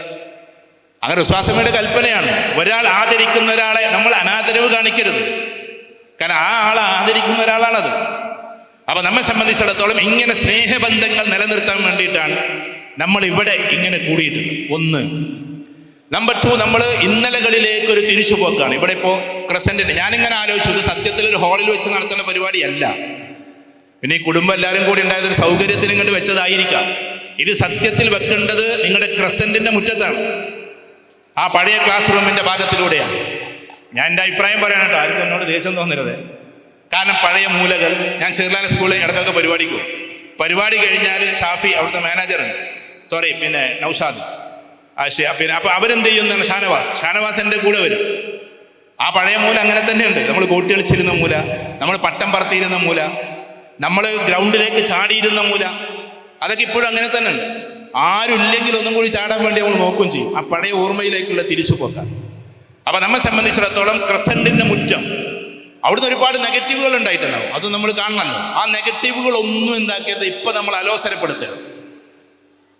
ചില ആൾക്കാർക്ക് നെഗറ്റീവ് ഉണ്ടായിട്ടുണ്ട്, കാരണം സ്ട്രിക്റ്റ് റൂളായിരിക്കും അല്ലേ. PK എന്ന് പറയുന്നതിനൊരു ഫുൾ ഫോം ഉണ്ട്. ഞാൻ മനസ്സിലാക്കിയത്, കുട്ടികളെന്ന് മനസ്സിലാക്കിയത് കേട്ടോ, അതേപ്പോൾ ഇവിടെ പറയുന്നില്ല. മൂപ്പര് ഭയങ്കര സ്ട്രോങ് ആണ്, സ്ട്രിക്റ്റ് ആണ്. പക്ഷെ അതിൻ്റെ കൂട്ടത്തിൽ ആ സ്നേഹം ഉണ്ടായത് കൊണ്ടാണ് അത് ഉണ്ടാകുക. ഒരു ചെറിയ കഥ പറയാം. കുട്ടികളൊക്കെ ഉണ്ടായതുകൊണ്ട് അങ്ങനെയാണ് പറയുന്നില്ല. എന്നാലും ഈ ലൈല മജ്നൂൻ എന്ന് പറയുന്ന ഒരു കഥയുണ്ട്. ലോകത്തിലെ ഏറ്റവും വലിയ പ്രണയ കാവ്യമാണ് സത്യത്തിൽ ലൈല മജ്നൂൻ. ആ ലൈല മജ്നൂനിൽ ഇവിടെ ശ്രദ്ധിക്കുന്നുണ്ടോ നിങ്ങൾ? ഉണ്ടല്ലോ അല്ലേ? ഓക്കെ. ലൈല മജ്നൂനിൽ ഈ ലൈല രാജകുമാരിയാണ്. മജ്നൂൻ ആകട്ടെ സത്യത്തിൽ ഇങ്ങനെ തെരുവുതണ്ടിയെ പോലെ നടക്കുന്ന ദരിദ്രനായ ഒരാളും. അപ്പൊ ഈ ലൈല മജ്നൂൻ കഥയിലെ മജ്നൂൻ എന്നല്ല അദ്ദേഹത്തിന്റെ പേര്. മജ്നൂൻ എന്ന് പറഞ്ഞ ഭ്രാന്തനാ, പ്രണയം മൂത്ത് ഭ്രാന്തായതാ. പ്രണയത്തെ കുറിച്ചെല്ലാം ഇവിടെ പറഞ്ഞിട്ട് അതിനൊരു ഇബ്രത്തുണ്ട്, അതിനൊരു പാടുണ്ട്, അതുകൊണ്ട് പറയും. അപ്പൊ ഈ മജ്നൂൻ എന്ന് പറഞ്ഞ ആളെ പേര് കൈസ് എന്നാണ്. കൈസ് എന്നാണ് ചെറുപ്പക്കാരന്റെ പേര്, കൈസ്. അതുകൊണ്ട് ചില ആൾക്കാർക്ക് കൈസ് എന്ന് പേരിടുന്നത്. കൈസ് കാഫാണോടെ. അപ്പൊ കൈസാണ്. ഈ കൈസ് പിന്നെ പ്രണയം മൂത്തിട്ട് ഭ്രാന്തനെ പോലായി മാറിയത്. അപ്പൊ രാജകൊട്ടാരത്തിൽ ഇങ്ങനെ വരി നിൽക്കും കഞ്ഞിക്ക് വേണ്ടി. അപ്പൊ ഒരുപാട് നേരം നിൽക്കണം കഞ്ഞി കിട്ടാൻ. അപ്പൊ ലൈല അവിടെ നിന്ന് ഇങ്ങനെ നോക്കുന്നുണ്ടാവും. എന്നിട്ട് ഈ കഞ്ഞി കിട്ടിയാൽ പിന്നെ ഇങ്ങനെ പോവാം, കവാടം കടന്നിട്ട് പോവാം. പക്ഷെ ആ പാത്രത്തിന്റെ അരികിലെത്തുമ്പോൾ, കഞ്ഞിയുടെ അരികിൽ പാത്രം എത്തുമ്പോൾ, പാത്രത്തിന് ഉറുദുവിൽ ബർത്തൻ എന്നാ പറയാം, ബർത്തൻ. അപ്പൊ ബർത്തൻ ഇങ്ങനെ അടുത്തെത്തി എന്ന് കാണുമ്പോൾ ലൈല ഓടി വരും. എന്നിട്ട് ഈ ബർത്തൻ എടുക്കും, ഒരൊറ്റ ഏറാണ് ദൂരേക്ക്. അപ്പോൾ മജ്നൂൻ അവിടെ പോയിട്ട് ആ പാത്രം എടുക്കും. എന്നിട്ട് പിന്നെ എന്ത് ചെയ്യും? ക്യൂല് നിൽക്കണം. പിന്നെ മുന്നിലേക്ക് വരാൻ കഴിയില്ല, പിന്നെ പിന്നിൽ തന്നെ നിൽക്കണം. ആ പിന്നെയും കുറേ നേരം നിന്നിട്ട് കഞ്ഞിയുടെ അടുത്തെത്തുമ്പോൾ ലൈല പിന്നെയും ഓടി വരും. എന്നിട്ട് എന്ത് ചെയ്യും? പിന്നെയും എറിയും. അങ്ങനെ ഒരു 3-4 പ്രാവശ്യം എറിഞ്ഞപ്പോൾ, ലൈല മജ്നൂൻ കഥയിലുള്ള ഒരു ചാപ്റ്ററാണ്. അപ്പൊ മജ്നൂൻ ചോദിക്കുകയാണ്, എന്ത്, എന്നോട് ഇത്ര വെറുപ്പാണോ ലൈലായി? എന്നോട് ഇത്ര വെറുപ്പാണ്. അപ്പൊ ലൈല കൊടുക്കുന്ന ഒരു മറുപടി, അതെന്താണെന്നറിയാം? ലൈല കൊടുക്കുന്ന മറുപടി, നീ കഞ്ഞി വാങ്ങിച്ചു പോയാൽ പിന്നെ നിന്നെ കാണാൻ കഴിയില്ല, നീ പോകും. അതുകൊണ്ട് പിന്നെയും പിന്നെയും ഞാൻ പാത്രം അറിയുന്നത് നീ തിരിച്ചു വരാനാ, നിന്നെ വീണ്ടും വീണ്ടും കണ്ടുകൊണ്ടിരിക്കാനാ. മജ്നൂൻ കി ബർത്തൻ തര എന്നാണ് അവിടെ പറഞ്ഞത്. മജ്നൂൻ കി ബർത്തൻ തര, മജ്നുവിന്റെ പാത്രം പോലെ. അധ്യാപകർ നമ്മളെ ശിക്ഷിക്കുന്നത്, അധ്യാപകർ നമ്മളെ എന്താക്കുന്നത്, ചിലപ്പോഴൊക്കെ വിഷമിപ്പിക്കുന്നത് ഒരിക്കലും നമ്മളോട് വെറുപ്പ് കൊണ്ടല്ല. നമ്മൾ ഉയരങ്ങളിൽ എത്തുമ്പോൾ അവർ തിരിച്ചു വരുമ്പോൾ ഒന്ന് സന്തോഷത്തോടെ കണ്ണുനീർ പൊഴിക്കാനാണ്. ഞാനും ഒരു 20-25 വർഷമായിട്ട് അധ്യാപകനായ ഒരാൾ, അതുകൊണ്ട് പറയും. അപ്പൊ അധ്യാപകരുടെ ചില ശീൽക്കാരങ്ങൾ, ചിലപ്പോഴുള്ള പറച്ചിലുകൾ, ചിലപ്പോൾ അത് ഓവറായി എന്നൊക്കെ വിരിക്കും. അങ്ങനെയുള്ളതെല്ലാം മജ്നുവിന്റെ ബർത്തൻ പോലെ നമ്മളെ വിഷമിപ്പിക്കുകയല്ല, സത്യത്തിൽ എന്താണ്, നമ്മളെ സ്നേഹത്തോട് കൂടിയിട്ട് തലോടുകയാണ്. അങ്ങനെ മനസ്സിലാക്കുമ്പോൾ കാര്യങ്ങളൊക്കെ വളരെ എളുപ്പമാണ്. അതുകൊണ്ട് പോസിറ്റീവായിട്ടുള്ള കാര്യങ്ങൾ നമ്മൾ വീണ്ടും വീണ്ടും ഇങ്ങനെ ഓർത്തെടുക്കുന്നു. നമ്മുടെ ഈ ഒരു അലൂമിനി മീറ്റ് ഇതെന്തിനു വേണ്ടിയിട്ടാണ് കൂടുന്നത്? ഒന്ന് ഇന്നലകളെ ഓർത്തെടുക്കാൻ, മറ്റൊന്ന് ഇന്ന് നമ്മുടെ കുടുംബം എങ്ങനെ ആകണമെന്ന് പോകാനും കൂടിയിട്ടാണ്. ആ കുടുംബം എങ്ങനെ പോകണമെന്ന് പറയുമ്പോൾ നമ്മൾ പ്രധാനമായിട്ടും പുതിയ തലമുറയിലെ കുട്ടികൾ നമ്മളിൽ നിന്ന് അകന്നു പോകുന്നു. എങ്ങനെ അകന്നു പോകുന്നു നമ്മൾ ചിന്തിച്ചിട്ടുണ്ടോ? നമ്മൾ അറിയാതെ അവരുടെ മനസ്സ് നമ്മളിൽ നിന്ന് അകലുന്നുണ്ട്. ശരീരം ചിലപ്പോൾ അകലുന്നുണ്ടാവില്ല. നിങ്ങൾ എത്ര വിളിച്ചാലും, കോളിംഗ് ബെല്ല് നെക്കിയാലും, ചോറ് കഴിക്കാൻ വാടാ എന്ന് ഒരുപാട് വട്ടം വിളിച്ചാലും മേലാപ്പിൽ നിന്ന് ഇറങ്ങി വരാത്ത കുട്ടികളുണ്ട് വീട്ടിൽ.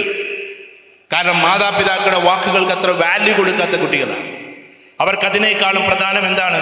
സത്യത്തിൽ ഈ പറയുന്ന അവരുടെ സോഷ്യൽ മീഡിയ, അതിലുള്ള കാഴ്ചകളാണ്, അതിലൂടെയുള്ള അവരുടെ ഒരുപാട് ചെയ്തികളാണ്. അപ്പൊ നമ്മൾ മനസ്സിലാക്കുന്നത് എന്തുകൊണ്ട് കുട്ടികൾ അങ്ങനെ മാറുന്നു. നിങ്ങൾ മനസ്സിലാക്കിയിട്ടുണ്ടോ? കേരളക്കരയിൽ, ഞാൻ അങ്ങനെ പറയുമ്പോൾ ഒരു വിവാദമായിട്ട് എടുക്കരുത്, ഞാനൊരു അനാലിസിസ് പറയാം. കേരളക്കരയിൽ പണ്ട് കടലോര പ്രദേശത്തെ ആളുകൾ വളരെ സ്നേഹനിധികളായ ആൾക്കാരായി. അവർക്ക് ചില നേതാക്കന്മാരോട്, വലിയ ആൾക്കാരോടൊക്കെ വലിയ എന്തായിരുന്നു, സ്നേഹമായിരുന്നു. പക്ഷെ ആ ഭാഗങ്ങളിൽ എന്തൊക്കെയോ ചില പരിശ്രമങ്ങൾ നടന്നതിന്റെ പേരിൽ ഇപ്പൊ നിങ്ങൾ പോയി നോക്കിയാട്ടെ, ഒരാളോട് അവർക്ക് എന്താകൂല, സ്നേഹം ഉണ്ടാവില്ല. കാരണം ആദ്യം തിരുത്താൻ പറ്റുന്ന ആൾക്കാർ കടലോര പ്രദേശത്തെ ആൾക്കാരാണ്. ആദ്യം എന്തിനും ചാടി പുറപ്പെടുന്ന ആൾക്കാർ അവരാണ്. ആദ്യം പെട്ടെന്ന് തിരുത്തപ്പെടുന്ന ആൾക്കാർ അവരാണ്. അതിന്റെ അലയൊലിയാണ് പിന്നെ കേരളത്തിൽ മൊത്തത്തിൽ വേറൊരു വശമായിട്ട് വന്നത്. അഥവാ നേതാക്കന്മാർ എന്ന് പറഞ്ഞ കൾട്ട് ഉണ്ടല്ലോ, അത് തകർന്നു പോകണം. അത് തകർന്നാൽ പിന്നെ എന്താകും? എല്ലാവരും സ്കാറ്റേഡ് ആകും. സ്കാറ്റേഡ് ആയി കഴിഞ്ഞാൽ പിന്നെ പറഞ്ഞാൽ കേൾക്കാൻ ആൾക്കാരുണ്ടാവും. അപ്പൊ ഒന്നിന്റെ കീഴിൽ നിൽക്കുക എന്ന് പറയുന്ന ഒരു സാധനം നഷ്ടപ്പെട്ടു. ഞാൻ പറയുന്നത് പൊളിറ്റിക്സ് അല്ല, ഞാൻ പറയുന്നത് കേരളത്തിന്റെ സംസ്കാരം മാറാൻ പോകുന്നു എന്ന്. നിങ്ങൾ നോക്കിക്കോ, വ്യത്യസ്തമായ ധ്രുവങ്ങളിൽ നിന്നുകൊണ്ട് ഒരാൾ പറയുന്ന ഒരു അവസ്ഥ കേൾക്കാൻ പറ്റുന്ന ഒരു അവസ്ഥയിലേക്ക് ഇനി കേരളത്തിലെ മുസ്ലിം ജനത എത്തില്ല. ആ കൾട്ടുകൾ തകർത്തുകൊണ്ടേയിരിക്കും. അതിൽ ചില പൊളിറ്റിക്സ് ഉണ്ടാവും, ചില രീതികളൊക്കെ ഉണ്ടാവും. അപ്പൊ ആ ഒരു അവസ്ഥയിൽ നമ്മുടെ വീട്ടിന്റെ ഉള്ളിലേക്കും എന്ത് വന്നിട്ടുണ്ട്? ആ പഴയ രീതിയിലുള്ള ഫാദർ എന്ന കൾട്ടിന്, മദർ എന്ന കൾട്ടിന് കുട്ടികൾ ഇങ്ങനെ അറിയാണ്ട് തകർത്തുകൊണ്ടിരിക്കുക.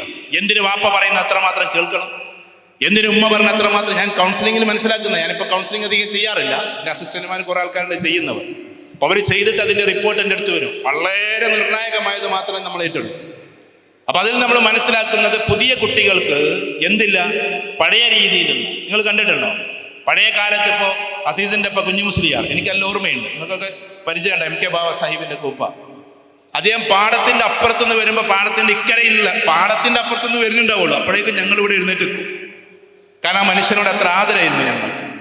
അതേപോലെ ഞങ്ങളൊക്കെ പഠിപ്പിച്ചിട്ട് അബൂബക്കർ ഫൈസി, ഭയങ്കര രസകരമായിട്ട് നിമിഷ കവി എന്നാ ഞങ്ങൾ പറയാം. നിമിഷ കവി ഭയങ്കര രസകരമായിട്ട് ഇങ്ങനെ കവിതകൾ പെട്ടെന്ന് ഉണ്ടാക്കി പാടിക്കൊണ്ടിരിക്കും. മലയാളത്തിൽ ഇതിലൊക്കെ പറയും. ഒരിക്കലും ചക്കക്കുരു കൊടുന്ന ലൈല എന്ന് പറഞ്ഞൊരു പെൺകുട്ടിക്ക് ഓർമ്മയുണ്ട്. ചക്കക്കുരു ചുട്ടുകൊണ്ടെന്നാണ്. അപ്പൊ അദ്ദേഹം പെട്ടെന്ന് ആ ചക്കക്കുരു തിന്നുകാണ്ട് പാടിയത് എന്താണെന്നറിയോ? യാ സാഹിബി ലാ തഅകുലു ചക്കക്കുരു മിമ്പത്തിന് ചടപെട്ട് നാശമാണ് അക്കുടു എന്നാണ്. യാ സാഹിബി, എൻ്റെ പ്രിയപ്പെട്ട കൂട്ടുകാരെ, എന്താണ്? ലാ തഅകുലു ചക്കക്കുരു, മനസ്സിലായോ? ചക്കക്കുരു തിന്നല്ലേ. മിമ്പത്തിന് ചടപെട്ട് നാശമാണ് അക്കുടു, അത് വയറ്റിലെത്തിയാൽ ചടപെട്ട് നാശമാണ് അക്കുടു. വെറുതെ രസകരമായ ചില കവിതകളാണ്. മുരിങ്ങാമരം ഉള്ള ഒരു വീട്ടിലെ ഒരിക്കൽ ഫാത്തിമ എന്ന് പറഞ്ഞുകൊണ്ടുള്ളൊരു പെൺകുട്ടി ഇതേമാതിരി തന്നെ മുരിങ്ങാമരം കൊണ്ടുപോകും, അല്ല മുരിങ്ങന്റെ ഇല ഇതാക്കിക്കൊണ്ടു.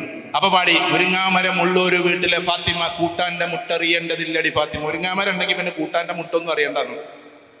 അങ്ങനെ രസകരമായി ഇങ്ങനെ പാടിക്കൊണ്ടേയിരിക്കും. ഇന്നവ അന്ന ലാക്കിന്ന ലൈത്തൽ നിങ്ങൾ പഠിച്ചിട്ടുണ്ടാവുമല്ലോ. ആ സാധനങ്ങൾ അങ്ങനെ ഒന്നുമല്ല ഞങ്ങളെ പഠിപ്പിച്ചത്. ഇസ്മിന് നസബും ഖബറിനിക്ക് റഫഉം ചെയ്യുന്ന ഹറഫുകൾ സിത്തത്ത്. ഇന്നവ അന്നക അന്ന വലാകിന്ന ലൈതല അല്ല തമ്മത്ത്, അങ്ങനെ പഠിപ്പിച്ചിരുന്നു. കാന സാറ സുബഹ അംസ അൽഹ ലല്ല ബാത മസാല, അതുകൊണ്ട് നമ്മൾ മറക്കൂല. മറ്റത് കാനവാഹവാത്തി ഇന്നവാഹവാത്തി ഉസ്താദുമാർക്ക് ഓർമ്മ ഉണ്ടാവുന്നല്ല, നമ്മളൊക്കെ പഠിച്ചത് ഓർമ്മ മറന്നുപോയിട്ടുണ്ടാവും. ഞങ്ങൾക്ക് അങ്ങനെ ഒരു അക്കൗണ്ടൻസിയുടെ ഒരു മാഷം ഉണ്ടായിരുന്നു ഡിഗ്രിക്ക് പഠിക്കുമ്പോൾ, BCom. അദ്ദേഹം ഈ ഷെയറും ലാബിലിറ്റിയും അസറ്റ് സൈഡും ഒന്നും മനസ്സിലാക്കാതെ വരുമ്പോൾ, ക്ഷമിക്കണം കേട്ടോ ഉസ്താദുമാരെ, മൂപ്പരുടെ ക്ലാസ്സിലിരിക്കേണ്ട ശൈലി എന്താണെന്നറിയോ? മമ്മൂട്ടി ഒരു കമ്പനി തുടങ്ങി, മോഹൻലാൽ 33% എടുത്തു. അതിൽ പിന്നീട് കുറെ കഴിഞ്ഞപ്പോൾ നെടുമുടി വീണ് വന്നുകൊണ്ട് എന്താക്കി 11% എടുത്ത്. അപ്പൊ നെടുമുടി വീണ് മോൻ പെട്ടെന്ന് മരിച്ചപ്പോൾ എന്തായി? അയാൾ മൈനറായിരുന്നു. അപ്പൊ അങ്ങോട്ട് പെട്ടെന്ന് കഥയിലൂടെ സംഭവം മനസ്സിലാക്കിയത്. അത് ചില ഉസ്താദുമാരുടെ വൈദഗ്ധ്യമാണ്, ചില സാറന്മാരുടെ വൈദഗ്ധ്യമാണ്. അല്ലാതെ നമ്മൾ സാധാരണ liability, asset, company amalgamation, absorption, reconstruction, reconciliation എന്ന് പറഞ്ഞ് പഠിപ്പിച്ചാലൊന്നും ഈ സാധനം തലേക്ക് കയറില്ല. 2 കമ്പനി ഒന്നാകുന്നത്, ഒരു കമ്പനി രണ്ടാകുന്നതൊക്കെ ഉണ്ടാവും. അപ്പൊ ഞാൻ പറഞ്ഞു വരുന്നത്, പഴയ കാലത്ത് അദ്ദേഹത്തെ കണ്ട നമ്മൾ അവിടുന്ന് അബൂബക്കർ ഫൈസിയെ കാണുമ്പോൾ അവിടെ നിന്ന് ഇവർക്കൊക്കെ വലിയ ഇതുണ്ടാവും കേട്ടോ. ഇത് ലൈവ് പോകുന്നുണ്ടോ? ലൈവില്ലല്ലോ, ഉണ്ടാ? ഇല്ല. റെക്കോർഡാക്കുമ്പോൾ ഞാൻ ഈ പറയുന്നത് കട്ടാക്കണം, കാരണം ആ മനുഷ്യനെ നമ്മളാണ്. അബൂബക്കർ ഫൈസി ഒരിക്കലും എന്താണെന്ന് ചോദിച്ചാൽ, ഞങ്ങളെ വിട്ടേക്ക്, ഞങ്ങൾ സാധാരണ വിദ്യാർത്ഥികളാണ്. അദ്ദേഹം കുറേ കാലമായിട്ട് നാട്ടിൽ പോയിരിക്കുക. ഞാൻ പറഞ്ഞത്, ഇത്തരം തഖ്വയുള്ള ഇത്തരത്തിൽ നല്ല മനുഷ്യന്മാർക്ക് അള്ളാഹു ചില കാര്യങ്ങളൊക്കെ കൊടുക്കാറ്, ചില സഹായങ്ങളൊക്കെ കൊടുക്കാറ്. വേറെ രീതിയായി നമ്മളെ പണ്ട് പഠിപ്പിച്ച ഉസ്താദുമാർ, അവരോടുള്ള ആദരങ്ങൾ, അവരോടുള്ള നമ്മുടെ ചായ്വുകൾ. കുറേ വർഷം കഴിഞ്ഞപ്പോൾ അദ്ദേഹം നാട്ടിൽ നിന്നൊക്കെ പോയി, കുറേ വർഷം കഴിഞ്ഞപ്പോൾ വെറുതെ ഞങ്ങളിങ്ങനെ ഇരിക്കുമ്പോൾ നമ്മുടെ അബൂബക്കർ ഫൈസി സാബ് പോയിട്ട് കുറേ കാലമുള്ള ഉസ്താദ് ഞങ്ങൾ വിളിക്കും. അബൂബക്കർ ഫൈസി മുൻകൂട്ടി ഒന്നും വിളിക്കുള്ളൂ. ഉസ്താദ് തന്നെ ഞങ്ങൾക്ക് ആകെ ഒരു ഉസ്താദുള്ള അബൂബക്കർ ഫൈസിയാണ്. അദ്ദേഹം പോയിട്ട് കുറേ കാലമായല്ലോ, അതുകൊണ്ട് നമുക്കൊന്ന് പോയി നോക്കല്ലേ. അപ്പോൾ ചില ആൾക്കാരെ ഇന്ന് പോകണമെന്ന് ചോദിച്ചു. അപ്പം പറഞ്ഞു നമ്മൾ പോയി നോക്കാന്ന്. അങ്ങനെ പോയി മലപ്പുറത്തെത്തിയാലോ ഉള്ളിൽ കൂടെയൊക്കെ പോയി അവിടെ എത്തിയപ്പോൾ വീട്ടിൽ കോളിംഗ് ബെല്ല് നോക്കിയപ്പോൾ ഒരു ചെറിയ വീടാണ്. അപ്പം അദ്ദേഹം പുറത്തേക്ക് വന്നില്ല. വൈഫ് ഇങ്ങനെ വാതിലിൻ്റെ ഭാഗത്ത് നിന്നുകൊണ്ട് പറഞ്ഞു, ഹോസ്പിറ്റലിലാണ് ഉസ്താദ്, ഹോസ്പിറ്റലിലാണ്. അങ്ങനെ ഞങ്ങൾ ഹോസ്പിറ്റലിൽ എവിടെ ഏകദേശം മിംസിലാന്ന് പറഞ്ഞു. അങ്ങനെ മിംസിൽ പോയി. അപ്പോൾ ഏകദേശം പിന്നെ പോണ വൈക്ക് നാസ്തക്കാക്കി അവിടെ എത്തിയപ്പോൾ ഏകദേശം 10-11 മണിയായി. അപ്പം ഡിസ്ചാർജ് ആയിക്കൊണ്ട് ഈ മകൻ, കുറേ പെൺകുട്ടികളാണ്, പിന്നെ ഒരു മോനുണ്ട്, ഈ മോൻ ദർസ് പഠിക്കാൻ. അപ്പൊ അദ്ദേഹം ആ ബില്ല് വാങ്ങിയിട്ട് 79,000 റുപ്യന്റെ ബില്ലുണ്ട്, ആ ബില്ലും വാങ്ങിയിട്ട് ഇങ്ങനെ നിൽക്കുക, എന്താ ചെയ്യേണ്ടതെന്ന് അറിയാതെ. ഞാൻ പറഞ്ഞു മനസ്സിലാകണ്ട. അപ്പൊ ഈ പോയ ആൾക്കാരെല്ലാരും കൂടി എന്താക്കി ആക്കാതെ. അപ്പൊ അദ്ദേഹം നമ്മളെ വിളിച്ചിട്ടില്ല, അദ്ദേഹം നമ്മളോട് പറഞ്ഞിട്ടില്ല. നിങ്ങൾ മനസ്സിലാക്കേണ്ട ഒരു കാര്യമാണ്, പടച്ചോന് ചില രീതികളുണ്ട്, ചില നിമിത്തങ്ങളൊക്കെ, ചില കാര്യങ്ങളൊക്കെ. അപ്പൊ അത് നിങ്ങൾ കറാമത്തൊന്നും മറ്റതൊന്നും പറയാതെ നിങ്ങൾ മാറ്റി വെക്കുകയാണെങ്കിൽ, ഇപ്പൊ അങ്ങനെ നിങ്ങൾക്ക് പറയാൻ ബുദ്ധിമുട്ടാണെങ്കിൽ, എന്നെ നിങ്ങൾ വിട്ടേക്ക്, ഞങ്ങൾ വിദ്യാർത്ഥികളെയും വിട്ടേക്ക്. ഒരു മനുഷ്യന്റെ പണ്ടേതോ പഠിപ്പിച്ചു വിട്ടിട്ടുള്ള, അതും വർഷങ്ങൾക്ക് മുമ്പേ പഠിപ്പിച്ചു വിട്ടിട്ടുള്ള. എനിക്കിപ്പോൾ അറിയാലോ, ഇപ്പൊ ഏകദേശം 10-30 വർഷം 35 വർഷം മുമ്പൊക്കെ നമ്മളെ പഠിപ്പിച്ച ആൾക്കാരെ പറ്റി പറഞ്ഞു. അവരന്ന് പോയിട്ട് പിന്നെ വർഷങ്ങൾക്ക് ശേഷം പള്ളിയിൽ ഇരുന്നിട്ട് ആ കുട്ടികൾ ഇങ്ങനെ ചിന്തിക്കുക, വെറുതെ ഉസ്താദിനെ കാണാൻ പോവല്ലേ. ആ ഉസ്താദിനെ കാണാൻ പോകുന്ന പോക്ക് മെംസിലെത്തുന്നു, ആ ഒരു ലെവലിലേക്ക് കാര്യങ്ങൾ പോകുന്നു. അതിലെന്തോ ഉണ്ട്. ഞാനിത് പറയുന്നത് പുതിയ കുട്ടികൾക്ക് ചിലപ്പോഴൊക്കെ മനസ്സിൽ തോന്നിപ്പോകും, ഈ മറ്റുള്ളവരൊക്കെ പറയുന്നത് പോലെ അള്ളാഹു ജീവിച്ചിരിപ്പുണ്ടോ, ചില ചോദ്യങ്ങൾ, അങ്ങനെ ചില നിമിത്തങ്ങൾ, ചില ഭാഗങ്ങൾ. ആ ഒരു അവസ്ഥയിലേക്ക് നമുക്കാകണമെങ്കിൽ അതിൻ്റെ ഒരു ഗുരുത്വമുണ്ട്. മാതാവ്, പിതാവ്, ഉസ്താദ് എന്നൊക്കെ പറയുന്ന ആളുകൾ ഗുരുത്വങ്ങൾ. അപ്പൊ ആ ഒരു ലെവലിലേക്ക് നമ്മൾ എത്തും. നമ്മളെ പിതാവിനെ നമ്മൾ ആദരിക്കുമ്പോൾ, പിതാക്കന്മാരോട് നമ്മൾ വല്ലാത്ത ബഹുമാനം കാണിക്കുമ്പോൾ നമുക്ക് അല്ലാഹു സുബ്ഹാനഹു വ തആല തരുന്ന ചില ശക്തികളുണ്ട്. ഞാൻ എൻ്റെ പ്രിയപ്പെട്ട ഈ കുടുംബത്തിലെ കുട്ടികളോട്, ഒരുപാട് വിദ്യാർത്ഥി കുട്ടികളോട് ഇരിക്കുന്നുണ്ട്, അതുകൊണ്ട് പറയാം, നമ്മളറിയാതെ, അത് ഏത് ജാതിക്കാരായാലും ഏത് മതക്കാരായാലും അള്ളാഹു എല്ലാവരുടേതുമാണ്, മുസ്ലിങ്ങളുടേത് മാത്രമല്ല. അള്ളാഹു റഹ്മത്തുൽ ആലമീൻ, അള്ളാഹു സുബ്ഹാനഹു വ തആല ആരാണ്? അള്ളാഹു റബ്ബുൽ ആലമീനാണ്. റസൂലുള്ളാഹി സ്വല്ലല്ലാഹു അലൈഹി വസല്ലം റഹ്മത്തുൽ ആലമീൻ. അതുകൊണ്ട് അള്ളാഹു സുബ്ഹാനഹു വ തആല എല്ലാവരെയും സഹായിച്ചുകൊണ്ടിരിക്കും, വ്യത്യസ്തമായ നിമിത്തങ്ങൾ സഹായിച്ചുകൊണ്ടിരിക്കും. ഇപ്പോൾ മലയാള മനോരമ നടത്തിയ ഏറ്റവും വലിയൊരു പരിപാടിയിൽ ഒരു പയ്യന് മനസ്സുകൊണ്ട് ചിന്തിച്ചാൽ കിട്ടുന്ന കസേര ഉണ്ടാക്കിയത് അമ്മൂമ്മക്ക് സഞ്ചരിക്കാൻ പറ്റാത്തത് കൊണ്ടാണ്. നിങ്ങളൊന്ന് വായിച്ചു നോക്കിയത്, മലയാള മനോരമയിൽ വന്ന സംഭവമാണ്. എന്ന് പറഞ്ഞൊരു പരിപാടി നടത്തി. ആ പരിപാടിയിൽ ഒരു കുട്ടി ഒരു സ്പെഷ്യൽ ചെയർ ഉണ്ടാക്കി. കാരണം വീട്ടിലേക്ക് വന്ന് ശനിയാഴ്ച ദിവസം അവൻ വീട്ടിലേക്ക് വന്നു, ശനി ഞായർ ലീവാണ്. അത് കഴിഞ്ഞ് തിങ്കളാഴ്ച മോർണിംഗ് പോകുമ്പോൾ അമ്മ ടീച്ചറാണ്, അച്ഛൻ വേറെ ഒരു ഉദ്യോഗസ്ഥനാണ്. അമ്മൂമ്മ വീണിട്ട് എന്താക്കുകയാണ്, കാല് തുടയിൽ പൊട്ടിയിട്ട് അങ്ങനെ ഇരിക്കുകയാണ് വീൽ ചെയറിൽ. സഞ്ചരിക്കാൻ പോലും പറ്റുന്നില്ല അമ്മൂമ്മക്ക്. അമ്മൂമ്മയെ ഒറ്റയ്ക്ക് വീട്ടിലാക്കിയിട്ട് പോകണം. അപ്പൊ ഈ കുട്ടി ഇങ്ങനെ ചിന്തിച്ചു, ഈ കസേര കുറച്ച് അങ്ങണ്ടും കണ്ടൊക്കെ ചലിക്കുന്നതായാൽ എന്തായിരിക്കും എന്നുള്ളത്. എന്ന് പറയുന്ന ആ സംഭവം ഒന്ന് വായിച്ചു നോക്കുന്നു. ജസ്റ്റ് മനസ്സിലൊരു ചിപ്പ് ഘടിപ്പിച്ചിട്ടുണ്ടെങ്കിൽ 5 മീറ്റർ അങ്ങോട്ടും ഇങ്ങോട്ടൊക്കെ അമ്മൂമ്മക്ക് സഞ്ചരിക്കാൻ പറ്റാത്തൊരവസ്ഥ കണ്ടിട്ടാണ് സത്യത്തിൽ ഈ കുട്ടി ആ ചെയർ ഉണ്ടാക്കുന്നത്. ആ ചെയറാണ് യുവയിൽ 1ാം സ്ഥാനത്തേക്ക് പോയത്. യുവ എഞ്ചിനീയർമാരുടെ പരിപാടിയിൽ ഏറ്റവും ടോപ്പായിട്ട് റാങ്ക് കിട്ടിയത് ഈ ചെയറിന്. ആ ചെയർ എങ്ങനെ ഉണ്ടായി? അമ്മൂമ്മക്ക് സഞ്ചരിക്കാൻ സാധിക്കുന്നില്ല, അതുകൊണ്ട് ഒരു സ്പെഷ്യൽ ചെയർ ഉണ്ടാക്കണമെന്ന ചിന്തയിൽ നിന്നുമാണ് ഈ പറയുന്ന ശരത്തോ മറ്റോ അവൻ്റെ പേര്, ആ കുട്ടിക്ക് അത് ഉണ്ടാക്കാൻ പറ്റിയത്. അപ്പൊ നമ്മൾ നമ്മുടെ മാതാപിതാക്കളോട്, നമ്മൾ നമ്മുടെ മുൻഗാമികളോട് വലിയ ഒരു ഡെഡിക്കേഷൻ നമ്മൾ നടത്തി കഴിഞ്ഞാൽ എവിടെ നിന്നറിയില്ല ചില പവറുകൾ നമ്മളെ തേടിയെത്തും. ഇന്ന് അതൊക്കെ നഷ്ടപ്പെട്ടിട്ട് നമ്മൾ പോയിക്കൊണ്ടിരിക്കുക. കാരണം നമ്മൾ മുന്നോട്ടാണ് സഞ്ചരിക്കുന്നത്. നമുക്ക് ഭാവിയിൽ വലിയ കാറ് വാങ്ങണം, വലിയ വീട് വെക്കണം, അങ്ങനെ നാളെയെക്കുറിച്ച് മാത്രമാണ് ഇന്നത്തെ കുട്ടികൾക്ക് ചിന്ത. ഞാൻ അവരെ കുറ്റപ്പെടുത്തല്ല. എല്ലാവർക്കും എന്താക്കണം, പഠിക്കണമെന്നൊന്നുമില്ല. ആൺകുട്ടികളുടെ കാര്യമൊക്കെ ഭയങ്കര കഷ്ടമാണ്. കാരണം പഠിക്കേണ്ടവർക്ക്, അവർക്ക് ഒരു വർഷം കൊണ്ട്, ഇപ്പൊ AI ഇറങ്ങിയതോടുകൂടി 1 വർഷം കൊണ്ട് AI പഠിക്കുക. എന്നിട്ട് ഇങ്ങനെ അവന്റെ വിചാരം എന്താ, അമേരിക്ക എന്നെ കാത്തിരിക്കുന്നു AI പഠിച്ചാൽ. AI ഒരു മാസ്മരികമായി വരുന്നൊരു സംഭവമാണ്, മാസ്സായിട്ട് വരുന്നൊരു സംഭവമാണ്. എല്ലാവരും ഇപ്പൊ മൊബൈൽ ഉപയോഗിക്കുന്നത് പോലെ AI ടൂൾ ഉപയോഗിച്ചിരിക്കും. അതിൽ സ്പെഷ്യലായിട്ട് പഠിക്കുന്നവർ പഠിച്ചോളൂ. ഞാനിപ്പോൾ ഒരു തീസിസ് ചെയ്യുന്നുണ്ട് US-ന്റെ. അതിൽ AI എങ്ങനെയാണ് എഡ്യൂക്കേഷനിൽ എംബഡ് ചെയ്യുക എന്നുള്ളതാണ് അതിൻ്റെ ടോപ്പിക്. AI എന്ന് പറഞ്ഞിട്ട് മാസമായിട്ട് വരാൻ പോവാണ്, ഇപ്പൊ തുടങ്ങിക്കഴിഞ്ഞു. എങ്ങനെ വരും എന്നറിയോ? ഫോർ എക്സാമ്പിൾ, നിങ്ങൾക്ക് ഇനി അക്ഷരങ്ങൾ അറിയില്ല, നല്ല വൃത്തിയുള്ള അക്ഷരങ്ങൾ ഇല്ല എന്ന് വെക്കുക. ചില ആൾക്കാർക്ക് അറബി അക്ഷരം നല്ലപോലെ എഴുതാൻ പറ്റില്ല, അല്ലെങ്കിൽ മലയാളം എഴുതാൻ കഴിയില്ല, അല്ലെങ്കിൽ പിന്നെ ഇംഗ്ലീഷ് എഴുതാൻ അറിയില്ല. ഇനി അതിന്റെ പേന വരുന്നു, AI പേന വരുന്നു. AI പേന വന്നു കഴിഞ്ഞാൽ എല്ലാവരുടെ അക്ഷരം വളരെ വെടുപ്പുള്ളതായിരിക്കും. കാരണം AI പേനയാണ്, അതെല്ലാവരും ഉപയോഗിക്കാൻ തുടങ്ങും. ഞാൻ പറഞ്ഞ മനസ്സിലാവുണ്ടോ? ഇനി അക്ഷരങ്ങൾ വടിവത്തതല്ല എന്നുള്ള വർത്തമാനം നമ്മൾ നിർത്തും. എന്നിട്ട് പകരം എന്താക്കും? ഇപ്പൊ നമ്മളിവിടെ മത്താപ്പൂ ഒക്കെ കണ്ടു. ഇവിടെ ചൈനയിൽ പോയ ഒരുപാട് ആൾക്കാരുണ്ട്. ഞാൻ നാളെ ചൈനയിൽ പോയപ്പോൾ പൊട്ടുന്നത് കണ്ട, ആ പൊട്ടുന്നത് ഇങ്ങനെ കാണുമ്പോൾ അത് അവരുടെ ഒരു ഫെസ്റ്റാണ്. അതിലിങ്ങനെ പൊട്ടിയിട്ട് ഇങ്ങനെ ഇത് പറക്കുന്ന സമയത്ത് അവിടെ എന്തുണ്ട്? അവിടെ ഇങ്ങനെ വ്യാളി കാണുന്നുണ്ട്. വ്യാളി എന്ന് പറഞ്ഞ സാധനം, ഡ്രാഗൺ എന്ന് പറഞ്ഞ സാധനം എന്താണ്? ചൈനയിലെ ഒരു ആരാധ്യ വസ്തുവാണ്. അറിയാലോ നിങ്ങൾക്ക്. മതമില്ലെങ്കിൽ പോലും അവർ ആരാധിക്കുന്ന ഒരു സാധനമാണ് വ്യാളി, ഡ്രാഗൺ. അതാണ് ഈ കുൻഫുനൊക്കെ, ഒരു ഡ്രാഗൺ കുൻഫു എന്നൊക്കെ പേരിട്ട് ആ സാധനം ഇങ്ങനെ വിരിയുന്നു. അപ്പൊ നിങ്ങൾ നോക്കിക്കോ, വിത്തിൻ 5 years, വർഷം ഞാൻ പറഞ്ഞില്ല, ചിലപ്പോൾ സംഭവിക്കും. വിത്തിൻ 5 years നമ്മുടെ നാടുകളിലൊക്കെ പൂരം പൊട്ടൂലേ? ആ പൂരത്തിലെ പടക്കം പൊട്ടുമ്പോൾ അതിൽ ദേവീ ദേവന്മാരൊക്കെ പ്രത്യക്ഷപ്പെടുന്നത് കാണാൻ പറ്റും. നേർച്ചയ്ക്ക് പൊട്ടുകയാണെങ്കിൽ ചിലപ്പോൾ ആനയും അമ്പാരിയൊക്കെ വരുന്നത് കാണാൻ പറ്റും. ഒരു ഉദാഹരണം പറയാം, വേണോ വേണ്ടെന്നുള്ള വേറെ തീരുമാനങ്ങളാണ്. അപ്പൊ AI ഉപയോഗിച്ചിട്ട് എല്ലാ മേഖലയിലും ഈ സാധനം വരുന്നത് പോലെ ടൂളുകൾ ഇങ്ങനെ വന്നുകൊണ്ടിരിക്കും. അതിനനുസരിച്ച് നമുക്ക് മാറാൻ പറ്റൂല. ലോകം കുറെ മാറിയാലും നമ്മൾ പഴയ പ്രകൃതത്തിൽ തന്നെ, നമ്മൾ നമ്മുടേതായ വാല്യൂസിൽ തന്നെ നിൽക്കണം.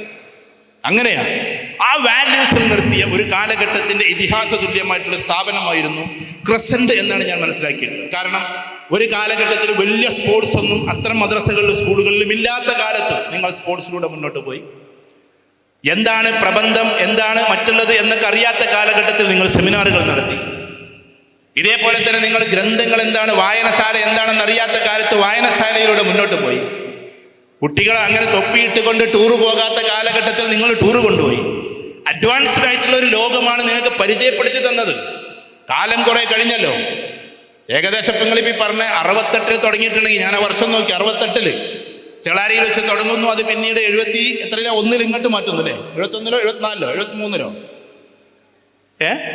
83, സോറി, ആ 3 ഓർമ്മയുണ്ട്, മറ്റേ ഡിജിറ്റ് മാറുന്നത്. അപ്പൊ 83 ഇങ്ങോട്ട് മാറ്റും. 83 മാറ്റുന്ന അന്ന് മുതൽ നിങ്ങൾ എന്താക്കുന്നു, അതുമായി ബന്ധപ്പെട്ടിട്ട് ജീവിക്കുന്ന ഏതോ വയസ്സൊക്കെ അങ്ങോട്ടും ഇങ്ങോട്ടൊക്കെ മാറാം. അപ്പൊ നമ്മളെ സംബന്ധിച്ചിടത്തോളം നമ്മുടെ ഉയർച്ചയിൽ, വളർച്ചയിൽ വലിയ പങ്കു വഹിച്ചിട്ടുള്ള വലിയൊരു തിരുമുറ്റമാണ് ക്രസന്റ് എന്ന് നമ്മൾ തിരിച്ചറിയും. അങ്ങനെ ഭർത്താക്കന്മാരൊക്കെ കുറച്ചൊക്കെ ഉയർന്നു പോയതിന്റെ പേരിലാണ് നമ്മളിവിടെ ഇരിക്കുന്നത് എന്ന് നമ്മൾ തിരിച്ചറിയും. ഏതോ അർത്ഥത്തിൽ അവരവരുടേതായ അർത്ഥത്തിൽ എല്ലാവരും അവരുടെ ലോകത്തിലെ ചക്രവർത്തിമാർ, എല്ലാവരും അവരവരുടെ ലോകത്തിലെ ചക്രവർത്തിമാർ. അപ്പൊ അങ്ങനെ ഉയർന്നു പോയിട്ടുള്ള മനുഷ്യരാശി വീണ്ടും ഒരുമിച്ച് കൂടുമ്പോൾ ചില ലക്ഷ്യങ്ങൾ നമ്മൾ മുമ്പിൽ വെക്കണം. അതിൽ ഒന്നാമത്തെ കാര്യം, വിദ്യാഭ്യാസ സ്ഥാപനത്തിലൂടെയാണ് നിങ്ങൾ വളർന്നു വന്നത്. അതുകൊണ്ട് നമ്മുടെ മക്കൾക്ക് അറ്റ്ലീസ്റ്റ് PG വരെയെങ്കിലും പഠിപ്പിക്കുക എന്നുള്ള നീയത്ത് നമ്മൾ വെക്കണം. ഞാൻ എൻ്റെ മക്കളോട് പറഞ്ഞിട്ടുണ്ട്, PG കഴിയാതെ നിങ്ങൾ വിദ്യാഭ്യാസം നിർത്തരുത്. കാരണം നമുക്ക് ചിലപ്പോൾ +2 കഴിഞ്ഞ് ഒരു വർഷത്തെ ഡിപ്ലോമ കഴിഞ്ഞാൽ ജോലിയൊക്കെ കിട്ടും. Education is equal to job എന്നത് തെറ്റാണ്. Education is equal to culture എന്നതാണ് ശരി. വിദ്യാഭ്യാസം സംസ്കാരത്തിന് വേണ്ടിയിട്ടുള്ളതാണ്. എന്തുകൊണ്ടാണ് മറ്റുള്ള സംസ്ഥാനം പോലെ ഇവിടെ വർഗീയത വല്ലാതെ വരാത്തതെന്നറിയോ? രാഷ്ട്രീയത്തിന്റെ മീമാംസകളൊന്നുമല്ല, കുറച്ച് ആൾക്കാർക്ക് ബോധമുണ്ട് എന്നുള്ളത് കൊണ്ടാണ്. ഇവർ ഈ പറയുന്നത് പോലെ അന്ധമായിട്ട് പോകാൻ പറ്റില്ല എന്നുള്ളത് കൊണ്ടാണ്. ഇന്ന് വളരെ ഡിബേറ്റ് നടന്നുകൊണ്ടിരിക്കുകയാണ്. ലക്ഷക്കണക്കിന് വോട്ടുകൾ ചേർത്തതും ഇതൊക്കെ നടന്നുകൊണ്ടിരിക്കുകയാണ്. കേരളത്തിൽ എന്തുകൊണ്ട് സാധിച്ചില്ല എന്ന് നോക്കുമ്പോൾ അതിനെ പറ്റിയിട്ടുള്ള അനാലിസിസ് പറയുന്നത് കേരളത്തിൽ എന്ത് ചെയ്യുന്നുണ്ട്, അതിനെ പഠനത്തിൽ നോക്കാൻ ആൾക്കാരുണ്ട് എന്നുള്ളത് കൊണ്ടാണ്.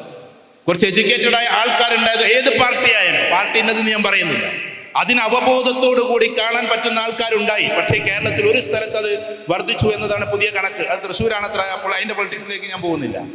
അത് അവിടെ നടത്തിയ ട്രിക്ക്, അവിടെ നടത്തിയ ചില ആൾക്കാർ കണ്ണ് ഞെമ്പി എന്ന് പറയുന്നു. മീഡിയ പറഞ്ഞത് ഞാൻ പറയുന്നു. ഞാൻ പറഞ്ഞു വരുന്നത്, എഡ്യൂക്കേഷൻ എന്ന് പറയുന്ന ഒരു സാധനം മനുഷ്യനെ സംസ്കാര സമ്പന്നനാക്കും. ആ എഡ്യൂക്കേഷനേക്കാൾ അപ്പുറത്താണ് വായന എന്നത്. കുറച്ചും കൂടി മനുഷ്യൻ എന്താക്കും, നല്ല സെലക്റ്റീവ് റീഡിങ്. അതിനും അപ്പുറത്തേക്ക് ഒരുപാട് യാത്രകൾ നടത്തിയാൽ വിശാലമായൊരു കാഴ്ചപ്പാടുണ്ടാകും. യാത്ര നടത്താതെ നമ്മൾ മനുഷ്യരെ വിലയിരുത്തരുത്. ഇപ്പൊ യാത്ര നടത്താനൊക്കെ ഒരുപാട് സാഹചര്യമുള്ള സ്ഥലമാണ്. ഞാൻ പറഞ്ഞു വരുന്നത് എന്താണെന്ന് വെച്ചാൽ വളരെ ശ്രദ്ധിച്ച് കേൾക്കണേ. ഇപ്പൊ യാത്ര നടത്തുക എന്ന് പറഞ്ഞാൽ നമ്മുടെ നാട്ടില് ദീനിയായി ഫിഖ്ഹിയായി നല്ല ഉഷാറായിട്ട് നമ്മൾ പോകുന്നുണ്ടാവും. പക്ഷെ ഇതൊന്നും ഇല്ലാത്ത കുറേ സ്ഥലങ്ങളുണ്ട്. നമ്മളൊക്കെ നൈജീരിയയിൽ പോയപ്പോൾ, നൈജീരിയ എന്ന് പറയുന്ന സ്ഥലത്ത് ഞങ്ങൾ മഗ്രിബിനാണ് എത്തിയത്. അവിടെ ഒരു പള്ളിയിൽ മഗ്രിബ് എന്ന് പറയുന്ന സമയത്ത് അത് നിസ്കരിക്കണമല്ലോ. അത് നിസ്കരിച്ച് ഇങ്ങോട്ട് സലാം വീട്ടിയ ഉടനെ എന്നെയാണ് പിടിച്ച ഇമാമത്ത് തയ്യാറ്. ഇന്ത്യയിൽ നിന്ന് പോയ ഒരാൾ എന്നുള്ള നിലക്ക് അവർക്ക് പിന്നെ ഫാത്തിഹ അറിയുന്ന ആളും ആലിമാണ്. അപ്പൊ ചുരുക്കി പറഞ്ഞിട്ടുണ്ടെങ്കിൽ എന്നെ പിടിച്ചിട്ട് നിർത്തി. നമ്മളെ വൈറ്റ് മാൻ എന്നാ വിളിക്കട്ടോ, മനസ്സിലായോ? ഞങ്ങളെ വെള്ളക്കാരെന്ന് വിളിക്കണമെങ്കിൽ ആ പാവങ്ങളുടെ കറുപ്പത്ര എന്ന് വിചാരിക്കും, മനസ്സിലാക്കണം. അപ്പൊ വെള്ളക്കാരെ പിടിച്ച് നിർത്തിയവർ, അവരുടെ ഭാഷയിൽ വെള്ളക്കാർ. ഞങ്ങൾ 5-6 പേരുണ്ട്. അപ്പൊ ഞാൻ ഇമാമത്ത് നിന്ന് നമ്മളെ ഫാത്തിഹ എന്നൊക്കെ പറഞ്ഞാൽ അവർക്ക് ഷുറൈമിന്റെ ഫാത്തിഹനേക്കാൾ അപ്പുറത്താണ്. കാരണം അവരെ ഫാത്തിഹ എങ്ങനെയാണെന്ന് അറിയുന്നത്, നിങ്ങൾ കേൾക്കുമ്പോൾ ചിരിക്കും. ഇങ്ങനെയാണ് ഫാത്തിഹയാണെന്ന് ഏകദേശം നമുക്ക് മനസ്സിലാവുന്നല്ലാതെ ഒരു ലഫ്ലുമില്ല, വഖഫുമില്ല, ഒന്നുമില്ല. അപ്പൊ പിന്നെ എന്ത് ചെയ്യും? അപ്പൊ നിങ്ങൾ ചിരിക്കും. കാരണം അവിടെ മദ്രസ സിസ്റ്റം ഇല്ല, അവിടെ അത് പഠിപ്പിക്കപ്പെടുന്നില്ല, അവരെ പഠിപ്പിക്കാൻ ഒരാളും ഇല്ല. അങ്ങനെ ഞങ്ങൾ മഗ്രിബിന് ഒരു പള്ളിയിലെത്തി. അവിടെ ഇമാമത്ത് നിന്ന് സലാന്റെ വീട്ടിലേക്ക് ഒരാൾ എണീറ്റിട്ട് ഒരു പ്രത്യേക ബാങ്ക് അവരുടെ ആണ്ട് കൊടുത്ത് ഞാൻ ചോദിച്ച അടുത്തിരിക്കുന്ന ആളുടെ ഏതാ ബാങ്ക്, എൻ്റെ അനുഭവം ഞാൻ പറഞ്ഞത്. അപ്പൊ പറഞ്ഞു, എന്ത് ഇത് യശബാങ്കാന്ന് പറഞ്ഞു. മഗ്രിബ് നിസ്കരിച്ചിട്ട് ആ ചോപ്പ് മാഞ്ഞിട്ടില്ല, അപ്പോഴാണ് പറഞ്ഞത് യശന്റെ ബാങ്ക്. അപ്പൊ ഞാൻ ചോദിച്ചു, യശബാങ്ക് ഇപ്പൊ കൊടുക്കലാണോ ഇവിടെ എന്ന് ചോദിച്ചാൽ ഇവിടെ അങ്ങനെയാണ്. കാരണം അവർ പോയാൽ അങ്ങോട്ട് വരില്ല, അതുകൊണ്ട് നിസ്കരിപ്പിച്ചാണ്ട് വിടലാന്ന് പറഞ്ഞു. നിസ്കരിപ്പിച്ച് വിടലാണ്. അപ്പൊ നമുക്ക് ചിരിക്കാം. നിസ്കരിപ്പിച്ച് വിടുന്ന സ്ഥലം ഇന്തോനേഷ്യയുടെ ഗ്രാമങ്ങളിൽ പോയാൽ അതേപോലെ തന്നെ അതിൻ്റെ ചുറ്റുവട്ടത്തുള്ള രാജ്യങ്ങളിൽ പോയാൽ, അതിൻ്റെ ഗ്രാമങ്ങളിൽ പോയാൽ പർദ്ദ നമ്മളിപ്പോൾ പള്ളിയിൽ പോയിട്ട് തൊപ്പിയിടുന്നത് പോലെ നിസ്കരിക്കാൻ വേണ്ടിയിട്ട് ട്രൗസർ ഇട്ട് വന്നിട്ട് അവിടുന്ന് പർദ്ദ നിസ്കരിച്ചിട്ട് ആ പർദ്ദ അവിടെ തന്നെ അയച്ചു പോകുന്ന ആൾക്കാരെ നമുക്ക് കാണാൻ പറ്റും. ലേഡി മുസല്ലയും അവിടെ ലേഡി മുസല്ല ഇഷ്ടം പോലെ ഉണ്ടാവും പലയിടത്തും. അപ്പോൾ ഞാൻ പറഞ്ഞു വരുന്നത് ആളുകൾക്കറിയില്ല, ആളുകളുടെ രീതിശാസ്ത്രം അതാണ്. വേറെ പല കോലത്തിൽ, പല രൂപത്തിൽ, പല ഭാവത്തിൽ. നമ്മളൊരു രാജ്യത്ത് പോയ രാജ്യത്ത് നമ്മൾ പറയുന്നില്ല, അവർ ശരിയല്ല, അതുകൊണ്ടാണ് നെഗറ്റീവായത്. അവിടെ ഞായറാഴ്ചയാണ് എന്ത് ജുമാ, ഞായറാഴ്ചയാണ് എന്ത് ജുമാ. വെള്ളിയാഴ്ച ജുമാ നടത്തി ശീലമുള്ള സ്ഥലത്ത് പറ്റി നമ്മൾ ഞായറാഴ്ച ജുമാ വിടുകയാണ്. കേൾക്കുന്നുണ്ടോ നിങ്ങൾ പറഞ്ഞത്? അപ്പോൾ ഞാൻ അവിടുത്തെ ആൾക്കാരോട് ചോദിച്ചത്, എന്നോട് വന്നിട്ട് പറഞ്ഞു നിങ്ങൾ ജുമാൻ്റെ സമയത്ത് കുറച്ച് സംസാരിക്കണം, ഇംഗ്ലീഷിൽ സംസാരിക്കണം എന്നൊക്കെ പറഞ്ഞാൽ വന്ന് പറഞ്ഞു. അപ്പോൾ ഞാൻ പറഞ്ഞു ഇന്ന് ജുമ്മയെന്ന് ചോദിച്ചു, ഞായറാഴ്ചയാണ്. ഇവിടെ ജുമാ ഞായറാഴ്ചയാണ്. അപ്പോൾ ഞാൻ ചോദിച്ചു അതെന്താ ജുമാ ഞായറാഴ്ച ഇവിടെ അങ്ങനെയാണെന്ന് പറഞ്ഞു. അപ്പോൾ എന്താ, ക്രിസ്ത്യൻ സൊസൈറ്റിക്ക് ഒഴിവുള്ളെന്ന് മുസ്ലിങ്ങൾക്കും പോയി പ്രാർത്ഥിക്കാം, അല്ലാതെ വെള്ളിയാഴ്ച എന്ന് പറഞ്ഞ സമയത്ത് അങ്ങനെ പ്രത്യേകിച്ച് ജുമാ ഒന്നുമില്ല അവിടെ. അപ്പോൾ നമുക്കിരുന്ന് ചിരിക്കാം, നമുക്ക് വേണമെങ്കിൽ അത്ഭുതപ്പെടാം. ഇതൊന്നുമില്ലാത്ത നാടുകളുണ്ട്, ഇതൊന്നുമില്ലാത്ത സ്ഥലങ്ങളുണ്ട്.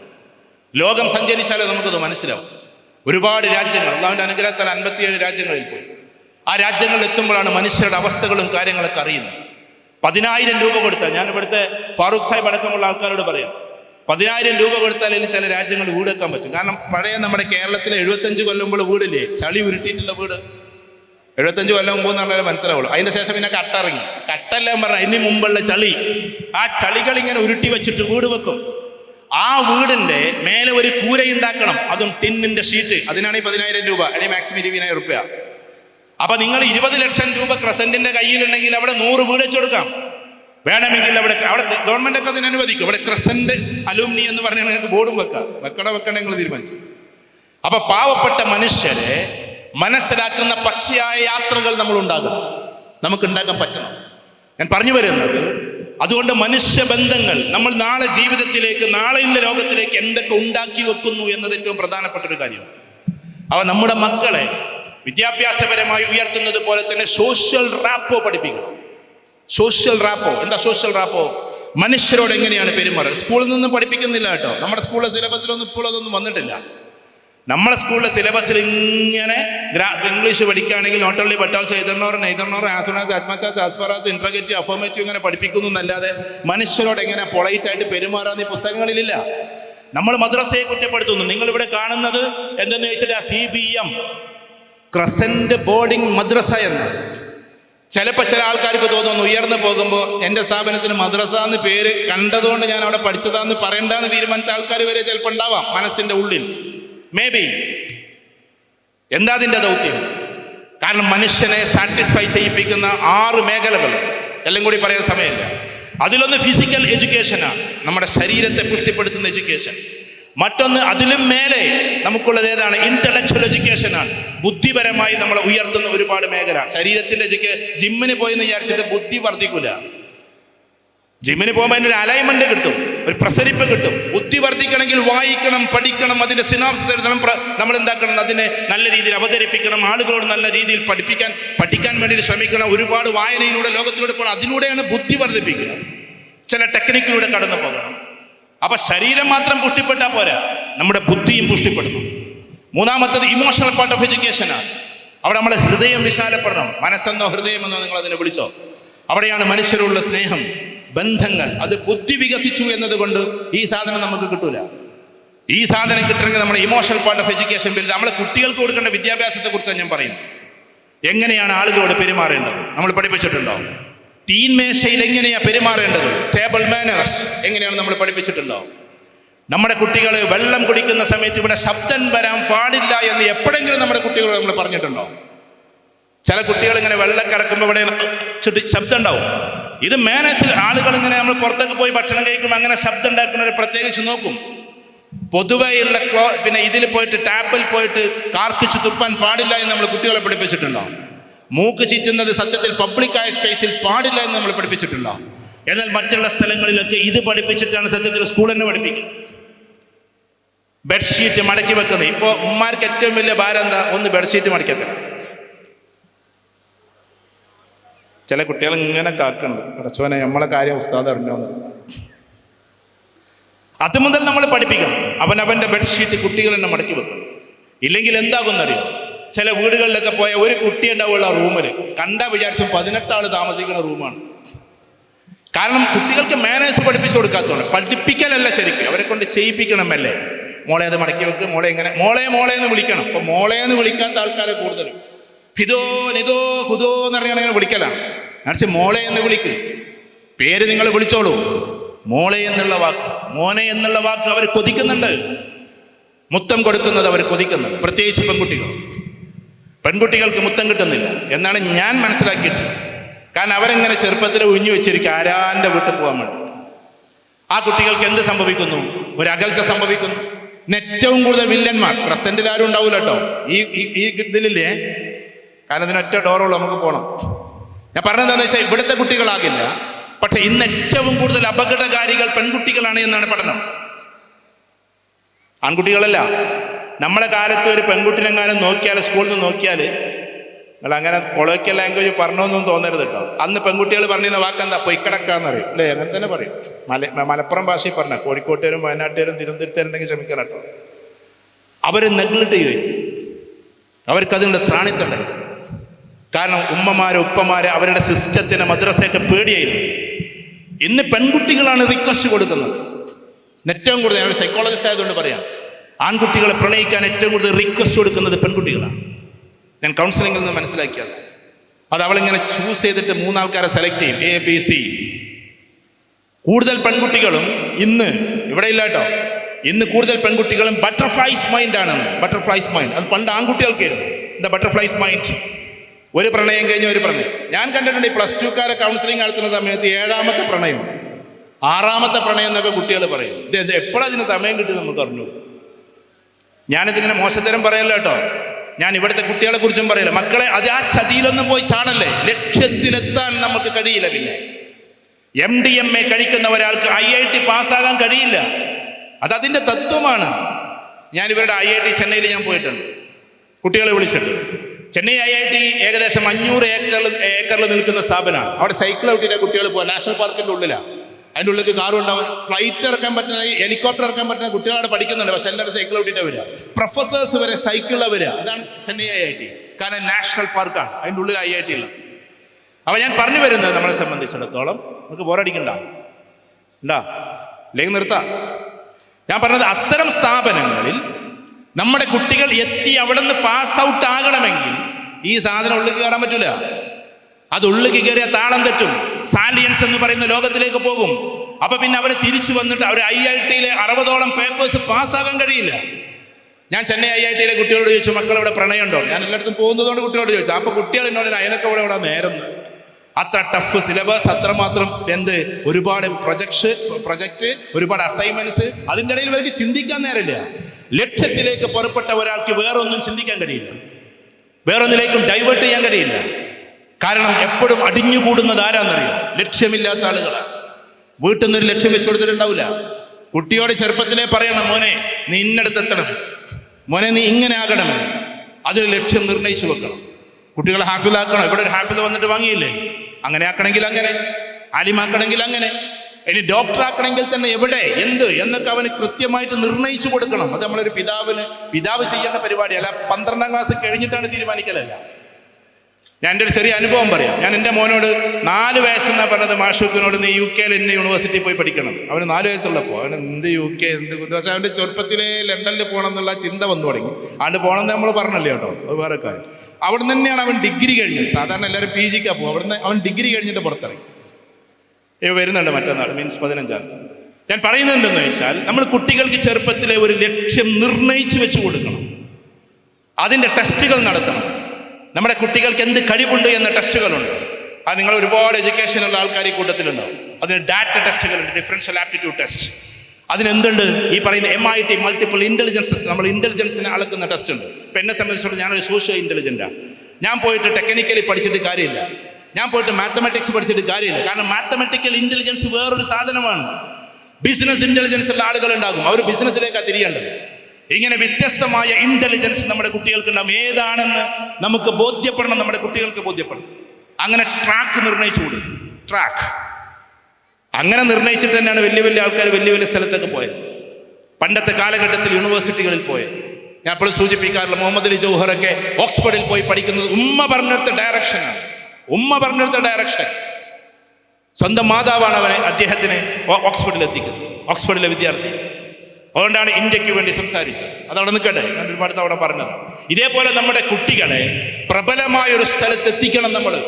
അവരുടെ ഫ്യൂച്ചർ, അവർക്ക് ജോലി കിട്ടുക ഇതൊന്നുമല്ല, അവൻ സമൂഹത്തിൽ ഒരുപാട് ഉപകാരങ്ങൾ ചെയ്യുന്ന ഒരു മോനാക്കി നമ്മൾ വളർത്തണം. അത് അലൂമിനിയിൽ അതിൻ്റെ ഒരു സെറ്റപ്പ് ഉണ്ടാകണം. ഞാൻ പ്രസംഗിക്കാൻ വേണ്ടി പറയല്ല, അലൂമിനിയിൽ അതിൻ്റെ ഒരു സെറ്റപ്പ് ഉണ്ടാകണം. ഫോർ എക്സാമ്പിൾ, ഇവിടെ ഈ അലൂമിനിയിൽ ഇപ്പം കൂടിയിട്ടുള്ള എല്ലാ ആളുകളും ഒരേപോലെ സമ്പന്നരാകണമെന്നില്ല. അവരുടെ മക്കൾക്ക് എവിടെയെങ്കിലുമൊക്കെ പഠിക്കണം എന്ന് ആഗ്രഹമുണ്ടാവും. അപ്പം അതിൻ്റെ സിസ്റ്റം ഇവർ ക്രിയേറ്റ് ചെയ്തിട്ടുണ്ട്. നമ്മുടെ കുട്ടികൾക്ക് ഏതൊക്കെ ടോപ്പിൽ എത്തിക്കാൻ പറ്റുമെന്ന് അവർ പച്ചപ്പാവങ്ങളാണെങ്കിൽ, ഞാൻ പറയാം വീണ്ടും, ഉന്നത വിദ്യാഭ്യാസത്തിന് ആവശ്യം ഒരിക്കലും എന്തല്ല, പൈസയല്ല. അത് നമ്മൾ തെറ്റിദ്ധാരണയാണ്. നിങ്ങളടുത്ത് 1000 കോടി രൂപ ഉണ്ടായാലും ഇപ്പോഴത്തെ കാലം ഇത് വരെ കേട്ടോ, ഇനി എന്താ ഉണ്ടാകുക, ആ വോട്ടടക്കം മാറ്റിമറിച്ചതുകൊണ്ട് ഇനി എന്താ ഉണ്ടാകുക എന്ന് അറിഞ്ഞൂടാ. 1000 കോടി രൂപ ഉണ്ടായാലും സിവിൽ സർവീസ് നമ്മൾ മക്കൾക്ക് ചെയ്യാൻ പറ്റില്ല. അതിന് ബുദ്ധി തന്നെ വേണം. ഒരുപാട് പൈസ ഉണ്ടായാലും നമുക്ക് വലിയ വലിയ സ്ഥലത്തേക്ക് ഒന്നും എത്താൻ പറ്റില്ല. അതൊക്കെ നമ്മുടെ തെറ്റിദ്ധാരണയാണ്. നമുക്ക് മെറ്റീരിയൽസ് വാങ്ങാം, പക്ഷെ ഇന്ന ക്യാമ്പസിൽ പഠിക്കണമെന്ന് ഒരാൾ തീരുമാനിച്ചാൽ പൈസ കൊണ്ട് ഒരു കാര്യമില്ല. നിങ്ങളറിയോ, നിങ്ങളുടെ കുട്ടി നീറ്റ് പാസ്സായി നോക്കുക, നിങ്ങൾ കേൾക്കുന്നത് തന്നെ ആയിരിക്കും. ആ നീറ്റ് പാസ്സായിട്ട് ഏതെങ്കിലും മെഡിക്കൽ കോളേജിൽ കിട്ടിയെന്നൊക്കെ, പ്രൈവറ്റ് മാനേജ്മെന്റ് മെഡിക്കൽ കോളേജ്, 50 ലക്ഷം രൂപ വേണം പുറത്തിറങ്ങാൻ. 50 ലക്ഷം. കാരണം ഓരോ വർഷത്തിലും 10 ലക്ഷം രൂപ വീതം അവിടുത്തെ ഫീസാണ്. നീറ്റ് കിട്ടിയവരെ കഥ ഇപ്പം പറഞ്ഞത്, നീറ്റ് കിട്ടിയവരുടെ കഥ. ഇപ്പൊ ഉദാഹരണത്തിന് MESലോ KMCTലോ നല്ല ക്യാമ്പസ് ആയിരിക്കാം, അവിടെ പോയാൽ നിങ്ങൾക്ക് 50 ലക്ഷം രൂപ ഉണ്ടായാലേ MBBS കഴിഞ്ഞ് പുറത്തിറങ്ങാൻ പറ്റൂ, എത്ര പാവങ്ങളായാലും. നേരെ മറിച്ച് അതേ ടെസ്റ്റ്, അതേ നീറ്റ് കുറച്ചും കൂടി റാങ്കിൽ കിട്ടിയിട്ട് നിങ്ങൾക്ക് കിട്ടിയത് എവിടെ, കാലിക്കറ്റ് മെഡിക്കൽ കോളേജിലാണെന്ന് വിചാരിക്കും. എത്ര പൈസ? 30,000 രൂപയാണ് ഒരു വർഷത്തിലെ ഫീസ്. 1.5 ലക്ഷം രൂപ ഉണ്ടെങ്കിൽ നിങ്ങൾക്ക് MBBS കഴിഞ്ഞിട്ട് പുറത്തിറങ്ങാം. അപ്പൊ നിങ്ങൾ പറ, പൈസയാണോ തലയാണോ നമ്മൾ മനുഷ്യനെ തീരുമാനിക്കുന്നത്? ഇനി ഏറ്റവും ടോപ്പ് റേഞ്ചിലേക്ക് ഇന്ത്യയിലുള്ളത് എയിംസ് ആണ്, all India institute of medical science. ഇത് അറിയുന്ന ആൾക്കാർ ഈ കൂട്ടത്തിൽ ഉണ്ടാകും, ഞാൻ അറിയാത്തവരോടും കൂടി പറയാം. എത്ര ഫീസ്? 1500 രൂപ. ഒരു വർഷത്തിൽ 1500 രൂപയുള്ള എയിംസിലെ ഫീസ്. 7500 രൂപയ്ക്ക് MBBS കഴിഞ്ഞ് പുറത്തിറങ്ങാം. അപ്പൊ നിങ്ങൾ പറ, തലയാണോ വലുത് പൈസയാണോ വലുത്? ഇത്രയൊക്കെ പൈസ കൊടുത്താലും ഇന്നടത്തു നിന്ന് ഇറങ്ങി നടന്നത് എയിംസിൽ നിന്ന് ഇറങ്ങി നടന്നത് രണ്ടും രണ്ടാണ്. അതുകൊണ്ട് കുട്ടികളെ സംബന്ധിച്ചിടത്തോളം അവിടെ ഇന്റലക്ച്വൽ കപ്പാസിറ്റി വലുതാക്കണം. ഇപ്പൊ ഇവിടെ ഇരിക്കുന്ന നമ്മുടെ ചെറിയ മക്കളുണ്ടാവും, ചെറുപ്പത്തിൽ അവർക്കുള്ള ഗെയിംസ്, ചെറുപ്പത്തിൽ അവർക്ക് ഗെയിം കളിക്കുന്നവരാണ്. പക്ഷെ ആ ഗെയിമിൽ നമ്മൾ ഇടപെടണം, ഇടപെട്ടേ പറ്റൂ. കാരണം ആ ഗെയിം ഫ്രീ ഫയർ ആണെങ്കിൽ, ഞാൻ ഉറപ്പിച്ചു പറയും, ഫ്രീ ഫയർ കുട്ടികൾ നന്നായിട്ട് കളിക്കുന്ന ഗെയിമാണ്. ആ ഗെയിം ഉണ്ടെങ്കിൽ ആ കുട്ടി അക്രമോത്സുകമായി മാറും. നിങ്ങൾ നോക്കിക്കോ, കുറേ വർഷം ഫ്രീ ഫയർ, കാരണം ഫ്രീ ആയിട്ട് ഇങ്ങനെ വെടിവെച്ച് പോവാൻ. ഒരാൾ എന്താണ് അക്യുമുലേറ്റ് ചെയ്ത് ചെയ്യുന്നത്, ആവർത്തിച്ച് ചെയ്യുന്നത് എന്താണോ, അതിൻ്റെ ഒരു ട്രാജിക് മെമ്മറിയും ആ ട്രാജിക് സിനാരിയോയും അവനിൽ ഉണ്ടാകും. ഉദാഹരണത്തിന്, ഒരാൾ എപ്പോഴും ഇങ്ങനെ കത്തിരുത്തിട്ട് ഇങ്ങനെ കുത്തുന്നത് കണ്ട് ഡോക്ടേഴ്സിന് ഓപ്പറേഷൻ വലിയ പേടിയില്ലല്ലോ, അവനാൻ്റെ മക്കളാകുമ്പോഴേ പേടിയുണ്ടാവും. നമ്മൾ പുറത്തുനിന്ന് ഇങ്ങനെ പ്രാർത്ഥിക്കും, ഡോക്ടർമാരോട് പറയും, അവർ കൂളായിട്ട് കയറിയിട്ട് കാര്യങ്ങൾ ചെയ്യും. കാരണം എന്തുകൊണ്ട്, അവർ കുറേ ചെയ്ത് ശീലമുള്ളതാണ്. നേരെ മറിച്ച് അവൻ്റെ സ്വന്തം മകനാണെങ്കിൽ അയാൾ ചിലപ്പം ചെയ്യൂല, വേറെ ഡോക്ടേഴ്സിന് വിട്ടുകൊടുക്കല. കാരണം ഇമോഷൻ കടന്നു വരും, ആ ഇമോഷൻ കടന്നു വരും. ഞാൻ പറഞ്ഞു വരുന്നത്, നമ്മുടെ കുട്ടികൾ നെഗറ്റീവ് ഗെയിം കളിച്ച് അവർ നെഗറ്റീവിലേക്ക് മാറുന്നു. ഇത് നമ്മൾ രക്ഷിതാക്കൾ അറിയണം. അവർ നമ്മളെ വെറുത്താലും അതിൻ്റെ സമയങ്ങൾ നിർണിതമാക്കണം. ഇനി വലിയൊരു കലാപം പോലെ വരാൻ പോകുന്നത് ഗെയിമിലുള്ള ട്വിസ്റ്റിംഗ് ആണ്. അതിങ്ങനെ ഉണ്ടാക്കിക്കൊണ്ടിരിക്കുക. നാളിപ്പോൾ എന്നോട് നർക്കോട്ടിക്സിൻ്റെ ഒരു സാറ് പറഞ്ഞു, പേര് പറയരുതെന്ന് എന്നോട് പറഞ്ഞതുകൊണ്ട് ഞാൻ പറയുന്നില്ല. എന്നോട് പറഞ്ഞു, ഇനി വലിയൊരു ദുരന്തം വരാൻ പോവാ. കാരണം എന്താണെന്ന് വെച്ചാൽ, വീടുകളിൽ വെച്ചിട്ട് എങ്ങനെ MDM ഉണ്ടാക്കുക എന്നുള്ള കോഴ്സ് ഏതിലൂടെ വരാൻ പോവാണ്? സോഷ്യൽ മീഡിയയിലൂടെ അവർക്ക് രഹസ്യമായിട്ട് വരാൻ പോവാണ്. കാരണം ഇത് സിന്തറ്റിക്കാണ്. ഇത് വ്യാപകമായി കൊണ്ടിരിക്കുന്ന ഒരു അവസ്ഥയിൽ ഇതിൻ്റെ ഒരു ശ്രദ്ധ നമുക്കുണ്ടായേ പറ്റും. അതുകൊണ്ട് ആ കുടുംബം ഇവിടെ കൂട്ടിയത് അതിനു വേണ്ടിയിട്ടാണ്. എൻ്റെ സംസാരം നിങ്ങൾ വിട്ടേക്ക്, കാര്യങ്ങൾ മാത്രം എടുത്താൽ മതി. ഇവിടെ ഇരിക്കുന്ന ഓരോ രക്ഷിതാക്കളും മനസ്സിലാക്കണം, നമ്മുടെ കുട്ടികൾ അറിയാതെ നമ്മളിൽ നിന്ന് വഴുതി പോകരുത്. അവരെ ചേർത്ത് പിടിക്കണം, അവരെ ചുംബനം കൊടുത്ത് കൊണ്ടേ നടക്കണം, അവരോടൊപ്പം ഒന്നിച്ചിട്ട് കുളിക്കാൻ പോകണം. ഞാൻ ഇവിടുത്തെ പാരൻസിനോടാ പറഞ്ഞു, നിങ്ങൾ ചെയ്യുന്നവരായിരിക്കും കൂടുതൽ. നമ്മുടെ ആൺകുട്ടികളോടൊപ്പം നമ്മൾ ഒന്നിച്ചിട്ട് എന്താക്കണം, പോയിട്ട് കുളിക്കണം. പെൺകുട്ടികൾ വളരെ ചെറുതാണെങ്കിൽ അവരോടൊപ്പം നമ്മൾ എന്താക്കണം, ഒന്നിച്ചിട്ട് പോയിട്ട് അവർ ഉല്ലസിച്ച് കളിക്കുക. അവരുടെ ഏറ്റവും ബെസ്റ്റ് ഫ്രണ്ട് ഫാദർ ആയിരിക്കണം. ഫ്രണ്ട്ഷിപ്പിന് പല ഭാഗങ്ങളുണ്ടല്ലോ. എന്തും തുറന്നു പറയാൻ പറ്റിയ ആളായിരിക്കണം. ഉപ്പയോട് പറഞ്ഞാൽ ഭീകരമായിട്ട് ഉപ്പ കേൾക്കില്ല, ഉപ്പ എൻ്റെ കൂടെ ഉണ്ടാകും എന്നുള്ള ഒരു തലോടൽ ഒരു കുട്ടിക്ക് തോന്നണം. ഇനി അഥവാ ഒരു പ്രണയത്തിൽ അകപ്പെട്ടാൽ പോലും ആദ്യം ഒന്ന് പറയേണ്ടത് സ്വന്തം ഉപ്പയോടായിരിക്കും. ഇന്ന് നമ്മുടെ നാട്ടിലുള്ള പ്രശ്നങ്ങൾ എന്താണെന്നറിയോ? ഉമ്മ കൈകാര്യം ചെയ്യും, ബാപ്പ അറിയണ്ടെന്ന് വിചാരിച്ചിട്ട്. കാരണം ബാപ്പ പൊട്ടിത്തെറിക്കണ ബോംബാണ്. അപ്പൊ ആരോട് പറയൂല? ബാപ്പയോട് പറയൂല. നേരെ എന്നിട്ട് അവന് വിളിക്കും, ഉമ്മ വിളിക്കുകയാണ്, മോനെ ചെയ്യുന്നൊന്ന് പിന്മാറുന്നു. ഇതൊക്കെ അവൻ ട്രാക്ക് ചെയ്യാം. അപ്പൊ ഈ പയ്യൻ, ഞാൻ കൗൺസിലിംഗിൽ മനസ്സിലാക്കിയ കാര്യം പറയാം. അപ്പൊ ഈ പയ്യൻ പറയണം, ഉമ്മ എനിക്ക് നിങ്ങളൊന്ന് കാണണം, ഞാനൊന്ന് വീട്ടിൽ വന്നോട്ടെ. അപ്പൊ ഈ പാവ ഉമ്മ വിചാരിച്ചപ്പം വന്നാൽ എന്താവും സംസാരിച്ച് പിരിയുന്നുള്ളതാണ്. ഇതൊക്കെ ഇവർ റെക്കോർഡാക്കുന്നുണ്ട്. എന്നിട്ട് ഞാൻ വീട്ടിലേക്ക് വന്നോട്ടെ, നിങ്ങൾ എനിക്കൊന്ന് കാണണമെന്ന് പറയുന്നത് കട്ട് ചെയ്തിട്ട് വേറെ രൂപത്തിലേക്ക് ആക്കിയിട്ട് നിങ്ങളെ വൈഫ് വരെ എങ്ങനെയാണെന്ന് അവൻ പിന്നീട് വിളിച്ചു പറയും. സത്യത്തിൽ നിങ്ങൾ എന്തിനാ വിളിച്ചത്? ഞാൻ പറഞ്ഞത് മനസ്സിലാവുന്നുണ്ടോ? എന്തിനാ നിങ്ങൾ വിളിച്ചത്? ഇവനെ സ്വകാര്യത്തിൽ വിളിച്ചിട്ട് കാര്യങ്ങൾ പറഞ്ഞ് മനസ്സിലാക്കി കൊടുത്ത് വിടാനാണ്. അങ്ങനെ തലാക്ക് നടന്ന് നമുക്കറിയാം. കാരണം പ്രണയിച്ചു എന്നത് അറിയിച്ചില്ല എന്ന് മാത്രമല്ല, അവൻ വീട്ടിൽ ഉമ്മാന്നൊക്കെ വിളിച്ചിട്ടാ വരിക. ഞാൻ എല്ലാ കുട്ടികളെയും മോശമാക്കല്ല കേട്ടോ, നല്ല കുട്ടികളെ കൂട്ടത്തിലുണ്ടാവും. ഇങ്ങനെ ചുരുക്കി പറഞ്ഞ ട്രാക്ക് തെറ്റി പോകുന്ന ഒരു കൗം. അങ്ങനെയുള്ള സമയത്ത് നമ്മൾ ചിന്തിക്കേണ്ടത് എന്താണ്? നമ്മുടെ കുട്ടികളെ കറക്റ്റ് ട്രാക്കിൽ തന്നെയാണ് പോകുന്നത് എന്ന്. അപ്പൊ സ്പിരിച്വലി നമ്മുടെ കുട്ടികൾക്ക് എന്തൊക്കെ കൊടുക്കണം, നമ്മൾ സോഷ്യലി എന്തൊക്കെ കൊടുക്കണം. നമ്മളിപ്പോൾ ഇതേപോലെയുള്ള പ്രോഗ്രാമിന് വരുമ്പോൾ കുട്ടികളെ കൊണ്ടുവരാതെ അവരെ വീട്ടിലെത്തിയിട്ട് നമ്മൾ ഇങ്ങോട്ട് വരും. എങ്ങനെയെങ്കിലും കഷ്ടപ്പെട്ടിട്ട് നമ്മൾ എന്താക്കണം, നമ്മുടെ ഇതിൽ. ഞാൻ ചില പരിപാടികളൊക്കെ ഞാൻ എന്നെക്കുറിച്ച് പറയില്ല കേട്ടോ, ഫാമിലി ഒന്നിച്ചിട്ടാണ് പോകും. ചിലയിടത്ത് നിന്നൊക്കെ എന്നോട് ചോദിക്കാറുണ്ട്, നിങ്ങൾ എന്താ എപ്പോഴും ഫാമിലിയായിട്ടൊക്കെ പരിപാടിക്ക് വരുന്നത്? കാരണം നമ്മൾ കുട്ടികൾ കാണട്ടെ, കുട്ടികൾ കേൾക്കട്ടെ, എൻ്റെ പ്രസംഗം കേൾക്കുക എന്നുള്ളതല്ല, അങ്ങനെ മനുഷ്യബന്ധങ്ങൾ ഉണ്ടാകട്ടെ. അപ്പം നമ്മൾ ബെസ്റ്റ് ഫ്രണ്ട് ആയിരിക്കും അവർ നമ്മളെ കൂട്ടത്തിലായിരിക്കും. ആ ഒരു ലെവലിൽ നമ്മളെ കുടുംബത്തെ കൊണ്ടുപോകണമെങ്കിൽ ആദ്യം നമ്മുടെ കുടുംബത്തിനൊരു ഐക്യം ഉണ്ടാകണം. സമയം ദീർഘിച്ചതുകൊണ്ട് ഞാൻ അവസാനിപ്പിക്കുകയാണ്. എന്ന് വെച്ചാൽ നമുക്ക് എന്താക്കണം, ഒരു ഐക്യം ഉണ്ടാകണം. മാതാവും പിതാവും തമ്മിൽ സ്നേഹത്തിലാണ് എന്ന ബോധ്യം നമ്മുടെ കുട്ടിക്കുണ്ടാകണം. അല്ലാതെ അവർ തമ്മിൽ സ്പ്ലിറ്റാണ്, അവർ തമ്മിലൊന്നും പ്രശ്നത്തിലാണ് എന്ന് വിചാരിക്കുന്ന ഒരാൾക്ക് കോൺഫ്ലിക്റ്റ് ഉണ്ടാവും. കാരണം ഉമ്മ പറഞ്ഞത് കേൾക്കണോ ഉപ്പ പറഞ്ഞത് കേൾക്കണോ എന്നൊരു കോൺഫ്ലിക്റ്റ് ഉണ്ടാവും. കാരണം ഉപ്പയെ കുറിച്ചിട്ട് എപ്പോഴും ഇങ്ങനെ ഒരു ഭീകരവാദിയായിട്ടായിരിക്കും ഉമ്മ അവതരിപ്പിച്ചിട്ടുണ്ടാകുക. മനേൻ്റെ കല്യാണം കഴിഞ്ഞിട്ട് 30 കൊല്ലം ഇതന്നെയാണ് എൻ്റെ അപ്പ എന്നറിയും. അവൻ ജനിച്ചിട്ട് ആകെ 10 കൊല്ലമായിട്ടുണ്ടാവുള്ളൂ. അതിന് മുമ്പുള്ള 20 കൊല്ലം തന്നെയാണെന്നാണ് പറഞ്ഞുകൊണ്ടിരിക്കുന്നത്. അപ്പൊ എന്താകും, വാപ്പ എന്ന് പറയുന്ന ഹീറോ തകർന്നു പോകും. പിന്നെ വാപ്പയുടെ വാക്കുകൾ ഈ കുട്ടി കേൾക്കില്ല. പിന്നെ വാപ്പ ഇടക്കിടക്ക് എന്ത് ചെയ്യും, ഉമ്മനെ പറ്റിയിട്ട് ഇടക്കൊന്ന് ഇങ്ങനെ ഒന്ന് ചൊറിഞ്ഞു കൊടുക്കും, ഉമ്മനെ പറ്റി എനിക്ക് അറിയുമെന്നൊക്കെ പറഞ്ഞു. അങ്ങനെ ഇത് രണ്ടും കൂടി ആയാൽ ഈ കുട്ടികൾ കോൺഫ്ലിക്റ്റ് ആയിട്ട് വേറൊരു പടനിലത്തിലേക്ക് പോകും. അത് പിന്നീട് പിടിച്ചാൽ കിട്ടാത്തൊരു രൂപത്തിലേക്ക് പോകും. നിങ്ങൾ അറിഞ്ഞോ, കുട്ടികൾക്ക് ഇപ്പൊ ചാടൽ പ്രശ്നമല്ല. ഇപ്പൊ കണ്ടില്ലേ, മിനിയാന്നൊരുത്തൻ ചാടി എറണാകുളത്തുനിന്ന്, ഇന്നലെ ഒരുത്തൻ ചാടി തിരൂരിൽ നിന്ന് തന്നെയല്ലേ, അല്ല ചെമ്മാടുന്നോ, എവിടുന്ന വളാഞ്ചേരി പാലത്ത്. കുട്ടികൾക്ക് ഇതിനൊന്നൊരു മടിയൊന്നുമില്ല. സ്പോട്ടിൽ തീരുമാനങ്ങൾ എടുക്കുകയാണ്. മരണമെങ്കിൽ മരണം, ചാടലെങ്കിൽ ചാടൽ. എങ്ങനെ വന്നു? കാരണം എന്താണെന്ന് വെച്ചാൽ അവരെ സംബന്ധിച്ചിടത്തോളം അവർക്ക് ത്രാണിയില്ലെന്ന തോന്നലാണ്. ഉമ്മയോട് കാര്യം പറയാൻ പറ്റുന്നില്ല, ഉപ്പയോട് കാര്യം പറയാൻ പറ്റുന്നില്ല എന്ന തോന്നലിൽ നിന്നാണ്. നേരെ മറിച്ചിട്ടെങ്ങാനും അതൊന്ന് നേരത്തെ ഒന്ന് പറഞ്ഞിരുന്നെങ്കിൽ, അവരൊന്ന് കേട്ടിരുന്നെങ്കിൽ എന്നുള്ളൊരവസ്ഥ വരുമ്പോൾ നമ്മെ സംബന്ധിച്ചിടത്തോളം നമ്മളെ കുട്ടികൾ നമ്മളോടൊപ്പം ഉണ്ടാവും. അതിനാ കുട്ടികൾക്ക് കൂടുതലായിട്ട് കൊടുക്കേണ്ടത്, ഞാൻ അങ്ങനെ അധികരിച്ച് പറയല്ല, ഇപ്പോഴത്തെ വലിയൊരു ട്രെൻഡ് നടക്കുന്നുണ്ട്. നിങ്ങൾ അറിഞ്ഞോന്നറിഞ്ഞുകൂടാ, കേരളത്തിൽ മൊത്തത്തിലൊരു നിയോ ലിബറലിസം, അതിന്റെ പൊളിറ്റിക്സിലേക്കൊന്നും ഞാൻ പോകുന്നില്ല. അതിന് ചില അംബാസഡേഴ്സിനെ ഇറക്കിയിരിക്കുകയാണ്. എന്നിട്ട് അവരിങ്ങനെ നിയോ ലിബറലിസം ഇങ്ങനെ വ്യാപിച്ചുകൊണ്ടിരിക്കുകയാണ്.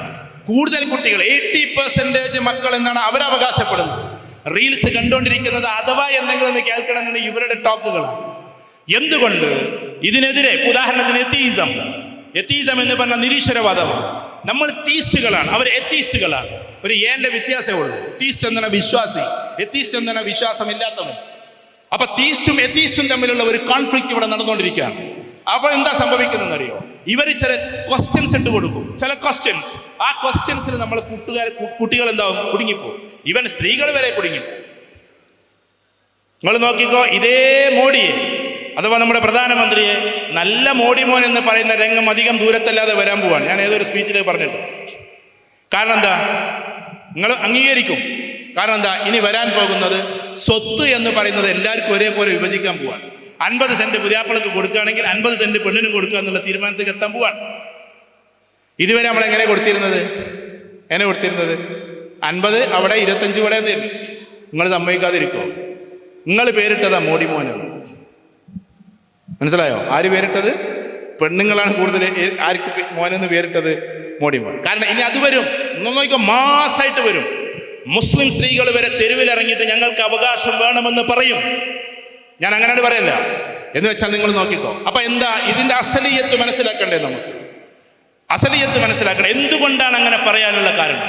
ദീനിൽ എന്തുകൊണ്ട് ആണിന് പകുതി, എന്തുകൊണ്ട് പെണ്ണിന് നേർപകുതി? എന്തുകൊണ്ട്? ആ കാരണം ബൽക്ക് ഭാവിയിൽ കോൺഫ്ലിക്റ്റ് വരാനുള്ളത് കൊണ്ട് അത് പറയുന്നത് കേട്ടോ. ബലക്കപ്പാട് നമ്മളെതിരാവുന്നു, നമ്മൾ നോക്കിക്കോളി. പിന്നെ അധികം സെന്റില്ലാത്തവർ രക്ഷപ്പെട്ടു. എന്തുകൊണ്ട് അങ്ങനെ പറയുന്നു? അപ്പൊ എന്താ സംഭവം? എല്ലാ ഉത്തരവാദിത്തം ആണിനാണ്. അതാണ് മറന്നുകൊണ്ട് അവിടെ ഈ പറയുന്നത്. മനസ്സിലായോ? എല്ലാ ഉത്തരവാദിത്തർക്ക് വിവാഹം കഴിക്കല്, അതേപോലെ തന്നെ കുട്ടികളെ വളർത്തല്, കുട്ടികളെ പഠിപ്പിക്കല്, വീട് വെക്കല്, എല്ലാ പരിപാടി ആണിന്റെ തലയിലാണ്. പെണ്ണിന് യാതൊരു ചെലവില്ല. നമ്മളെ നാട്ടുനടപ്പനുസരിച്ച് ചെലവുണ്ടാവും. ചിലപ്പോൾ നിക്കാഹ് വരെ അവിടെ കൊണ്ടേ വെക്കും. നമ്മൾ ക്ഷമിക്കണം കേട്ടോ. നിക്കാഹ് വരെ 250-500 ആൾക്കാരെ കൊണ്ടെങ്ങാണ്ട് പെണ്ണിൻ്റെ അവിടെ കൊണ്ടുപോയി നിക്കാഹിപ്പിക്കും. ഇസ്ലാമിൽ ഞാനത് പറയട്ടോ, ഞാൻ പ്രസ്ഥാനത്തിന്റെ ആളൊന്നുമല്ല. ഇസ്ലാമിൽ പെണ്ണിന് ഒരു ചെലവില്ല നിക്കാഹിന്. അങ്ങനെയാണ് റസൂലുള്ളാഹി പറഞ്ഞിട്ടുള്ളത്. ആണിന്റെ വീട്ടിലാണ് വെക്കേണ്ടത് നിക്കാഹ്, അല്ലാതെ പെണ്ണിന്റെ വീട്ടിൽ കൊണ്ടുപോയിട്ടല്ല. എല്ലാവരും കൂടി പെണ്ണിന്റെ പേരേക്ക് വരാൻ പറഞ്ഞിട്ടില്ല. അപ്പൊ അദ്ദേഹം സൗകര്യത്തോടു കൂടി ക്ഷണിച്ചാൽ പോലും പറയണം ഇങ്ങനൊരു നിയമം അതിലുണ്ട്. ചിലപ്പോൾ വലിയ മുതലാളിയായിരിക്കും വിളിച്ചിട്ടുണ്ടാവുക. പക്ഷെ അതിന്റെ ഉത്തരവാദി നമ്മളാണ് എന്ന് പറയണം. കാരണം ചെലവ് മുഴുവൻ ആണുങ്ങൾക്കാണ്. ആ ഉത്തരവാദിത്ത വിശ്വാസം എന്ന് പറഞ്ഞാൽ ആധിപത്യം എന്ന് പറഞ്ഞാൽ അവിടെ ഉത്തരവാദിത്തം എന്നാണ്. മുഴുവൻ ഉത്തരവാദിത്തം നമുക്കാണ്. ഇപ്പൊ ഉദാഹരണത്തിന് എൻ്റെ മോളോടും മോനോടും ഞാൻ പറയാണ്, നിങ്ങൾ 2 UK പഠിക്കാൻ പോയി. ഒരു ഉദാഹരണം പറയാം. എന്നാൽ 10 ലക്ഷം രൂപ എൻ്റെ മോന് കൊടുത്ത് 5 ലക്ഷം രൂപ എൻ്റെ മോൾക്ക് കൊടുത്ത് എന്നിട്ട് പറയാണ്, മോനെ നീ ടിക്കറ്റിന്റെ പൈസ എടുക്കണം, ഫീസ് നീ എടുക്കണം, റൂമിന്റെ ചെലവ് നീ എടുക്കണം, എല്ലാം നിന്റെ തലയിൽ. എന്നിട്ട് ഇവിടുത്തെ 5 രൂപ കൊടുത്തുകൊണ്ട് പറയാണ്, ഇതൊന്നും ഈ ചെലവാക്കണ്ട, നീ ഫീസും അടക്കണ്ട, നീ ടിക്കറ്റ് എടുക്കണ്ട, 5 ലക്ഷം രൂപയും പഠിച്ചോണ്ട് ഏതങ്ങൾ സ്വീകരിക്കാം? നിങ്ങളെന്താ പറയാത്ത? 5 ലക്ഷം രൂപ സ്വീകരിക്കും. ഇതന്നെല്ലാം ഉണ്ടാകുക. ഇതാണ് ഇസ്ലാം പറയുന്ന കാര്യം. ഇരട്ടി മുതൽ പിന്നെ ആണിന് കൊടുക്കണം എന്ന് പറഞ്ഞത് ഈ ഉത്തരവാദിത്വം ഏറ്റെടുക്കുന്നത് കൊണ്ടാണ്. ആ ഭാഗം പഠിക്കാതെ നമ്മൾ എന്ത് ചെയ്യും? നമ്മൾ പോയിട്ട് ഈ സാധനങ്ങൾ വേറെ അങ്ങോട്ട് ഇതാക്കും. അതുകൊണ്ട് എൻ്റെ പ്രിയപ്പെട്ടവരെ, ഞാൻ പറഞ്ഞത് സമയം വൈകിയത് കൊണ്ട് ഞാൻ അവസാനിപ്പിക്കുമെന്ന് പറഞ്ഞല്ലോ. അവിടെ ഭാവിയിൽ കോൺഫ്ലിക്റ്റുള്ള ചോദ്യങ്ങളുടെ ഉത്തരങ്ങൾ ദീനിൽ തന്നെയുണ്ട്. പക്ഷെ ദീനിനെ ഡീപ്പായിട്ട് പഠിക്കാൻ നമുക്ക് പറ്റണം. ഞാൻ പറയുന്നത് അലൂമിനി അസോസിയേഷൻ കൂടുമ്പോൾ ക്രസന്റിന്റെ ഭാഗമായിട്ട് നിങ്ങളുടെ കുടുംബത്തിന് ദീനിന്റെ ആധികാരികമായിട്ടുള്ള ക്ലാസ്സുകൾ ഉണ്ടായിരിക്കണമെന്ന് പറയാനാണ് ഞാനിപ്പോൾ ഈ പറയുന്നത്. നിങ്ങളുടെ പ്രൊഫഷണൽ കുട്ടികൾക്കും നിങ്ങളുടെ ഡോക്ടേഴ്സിനും നിങ്ങളിൽപ്പെട്ടിട്ടുള്ള മുഴുവൻ ആളുകൾക്കും മാസത്തിൽ ഒരു ദിവസമെങ്കിലും എന്താക്കണം? ദീനിന്റെ ക്ലാസ്സുകൾ നടക്കണം. അത് ചിലപ്പോൾ സംഘടനാപരമായിട്ടുള്ള പ്രശ്നങ്ങൾ ഉണ്ടെങ്കിൽ എല്ലാവർക്കും കൂടി അംഗീകരിക്കാൻ പറ്റുന്നവരെ കൊടുത്തിട്ട് വിവാദങ്ങൾ ഉണ്ടാക്കുന്നവരെ കൊണ്ടുവരേണ്ടെന്ന് മാത്രം. അതാരായിരുന്നു പറ്റുമെങ്കിൽ, ഞാൻ പറയുന്നത് പറ്റുമെങ്കിൽ എന്ന്, ഇഫ് ക്ലോസ് നല്ല രീതിയിൽ ഒരു ദീനിന്റെ ഒരു സദസ്സൊക്കെ വെച്ചിട്ട് അങ്ങനെ, അല്ലാതെ വെറുതെ ഇങ്ങനെ കൂടിപ്പിരിയുന്ന ഒരാളാവരുത്. അങ്ങനെ പറ്റുമെങ്കിൽ അങ്ങനെ ആക്കാൻ പറ്റും. ചില പ്രസ്ഥാനങ്ങളൊക്കെ നടത്താറുണ്ട്, പ്രഫ്കോണോ മറ്റതൊക്കെ പറഞ്ഞിട്ട് ഞാൻ അവരെ പുകഴ്ത്തല്ല. പ്രൊഫഷണൽ കുട്ടികളുണ്ട്, നിങ്ങളറിയോ? ഇപ്പൊ ഈ ആരിഫ് ഹുസൈൻ ആകട്ടെ, ഞാൻ ഒരാളെ പറയല്ല, അതേമാതിരി തന്നെ മറ്റുള്ളവരാകട്ടെ, അവർ രംഗപ്രവേശനം നടത്തുന്ന സ്റ്റേജിൽ എന്താ കാര്യം? ഇപ്പുറത്ത് IIT നിന്ന് PhD കഴിഞ്ഞ കുട്ടികൾ ഇറങ്ങിയിട്ടുണ്ട്, അവർക്ക് സയൻസ് പറഞ്ഞു കൊടുക്കാൻ. ഒരു ഹോമിയോ ഡോക്ടർക്കുള്ളതിനേക്കാളും അതേപോലെ തന്നെ ഒരു സാധാരണ LP സ്കൂൾ അധ്യാപകനേക്കാളും കൂടുതൽ സയൻസ് അറിയുന്ന PhD-കാരുണ്ടാകുന്നത്തോളം കാലം ഇവർ പിന്നെ സ്റ്റേജിലേക്ക് വരില്ല. ആകെ എന്തിനേ ഇരിക്കുള്ളൂ? ഒരു മോണിറ്ററിൽ ഇരുന്നിട്ട് വെറുതെ ക്വസ്റ്റ്യൻ ചോദിക്കുകയും ചെയ്യുള്ളൂ. നിങ്ങളതിൻ്റെ അവസ്ഥകൾ അറിയണം. നമ്മുടെ കുട്ടികൾ IIT-യിലെത്തുമ്പോൾ, നമ്മുടെ കുട്ടികൾ വലിയ വലിയ ക്യാമ്പസിലെത്തുമ്പോൾ, നമ്മുടെ കുട്ടികൾ ദീനിന്റെ കൂടി കുട്ടികളാകുമ്പോൾ അവർക്ക് അതിന് ഇസ്തിഖാമത്തോടു കൂടിയുള്ള രൂപമുണ്ടാകും. അല്ലാതെ നമ്മളെ പഴയ 5ാം ക്ലാസ്സും ആ സർട്ടിഫിക്കറ്റും മാത്രം കൊണ്ട് നമ്മൾ അഷ്ഹദത്തു സഫുൽ ഖാമിസ എന്ന് പറഞ്ഞ സർട്ടിഫിക്കറ്റ് നെഞ്ചിൽ വെച്ചിട്ട് എനിക്കെല്ലാം തികഞ്ഞു എന്ന് വിചാരിച്ചാൽ നടക്കില്ല. നമ്മൾ എപ്പോഴും വിദ്യാർത്ഥികളാകണം, നമ്മുടെ കുട്ടികളെ വിദ്യാർത്ഥികളാക്കിക്കൊണ്ടേയിരിക്കണം. മരണം വരെ, ടിൽ ഡെത്ത്, മരണം വരെ അവർ വിദ്യാർത്ഥികളാകണം. അപ്പൊ അതിൽ ഊട്ടപ്പെട്ട ആളുകളാകും.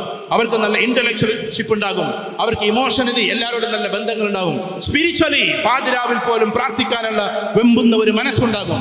അങ്ങനെ നമ്മുടെ കുടുംബത്തെ വാർത്തെടുക്കുന്ന ഒരു പ്രക്രിയ കൂടി ഈ കുടുംബ സംഗമത്തിലൂടെ നടക്കണം. ലാസ്റ്റ് എന്ന് വെച്ചാൽ നമ്മൾ മറ്റുള്ളവരെ സഹായിക്കാൻ വേണ്ടിയിട്ടാണ് ഈ കൂടിയിട്ടുള്ളത്, നമ്പർ 1.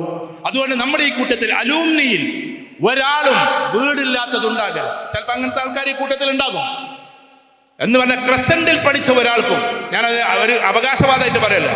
അങ്ങനെ കൂടിയിട്ടുണ്ടെങ്കിൽ നിങ്ങൾ അന്വേഷിച്ച് കണ്ടെത്തി ഇന്നേ വരെ കിടപ്പാടമില്ലാതെ ആരെങ്കിലും ഉണ്ടെങ്കിൽ ഈ കാണുന്ന ക്രസന്റിന്റെ വിദ്യാർത്ഥി എന്ന അർത്ഥത്തിൽ, അതിൽ അലൂമിനി മെമ്പർ എന്ന അർത്ഥത്തിൽ അവന്റെ വീട് ചോർന്നൊലിക്കുന്നതാണെങ്കിൽ അത് മാറ്റിക്കൊടുക്കേണ്ടെന്ന ഉത്തരവാദിത്തം നമുക്കാണ്. കാരണം നമ്മൾ ഒരേ ക്ലാസ് റൂമിൽ ഇരുന്ന് പഠിച്ചവരാണ്, ഒരേ ബാച്ചിലല്ലെങ്കിൽ പോലും വ്യത്യസ്തമായ വർഷങ്ങളിൽ. അങ്ങനെയുണ്ട്. ഞാൻ ഫറൂഖ് കോളേജിൽ അലൂമിനിക്ക് പോകാറുണ്ട്, അല്ലെങ്കിൽ മറ്റുള്ളതിന് പോകാറുണ്ട്. അവിടെയൊക്കെ എന്തൊക്കെ പദ്ധതികളാണ് നടപ്പിലാക്കുന്നത്, എത്ര വലിയ വലിയ വിദ്യാർത്ഥികളാണെന്ന്. അതിനോട് ഏകദേശം കിടപിടിക്കാൻ നിങ്ങൾക്കും പറ്റും. ഞാൻ ക്യാമ്പസിന് വിലയിരുത്തല്ല. കാരണം എന്താ, നിങ്ങളും കേരളത്തിന്റെ അങ്ങേത്തല മുതൽ ഇങ്ങേത്തലയും ലക്ഷദ്വീപും അന്തമാനും ഒക്കെ ഉണ്ടല്ലോ നിങ്ങൾക്കും. അതുകൊണ്ട് നിങ്ങൾ എന്താക്കണം, ഒരുമിച്ച് കൂടിയിട്ട് ആളുകളെ സഹായിക്കുന്ന ഒരു പഠനനിലം കൂടി ഉണ്ട്.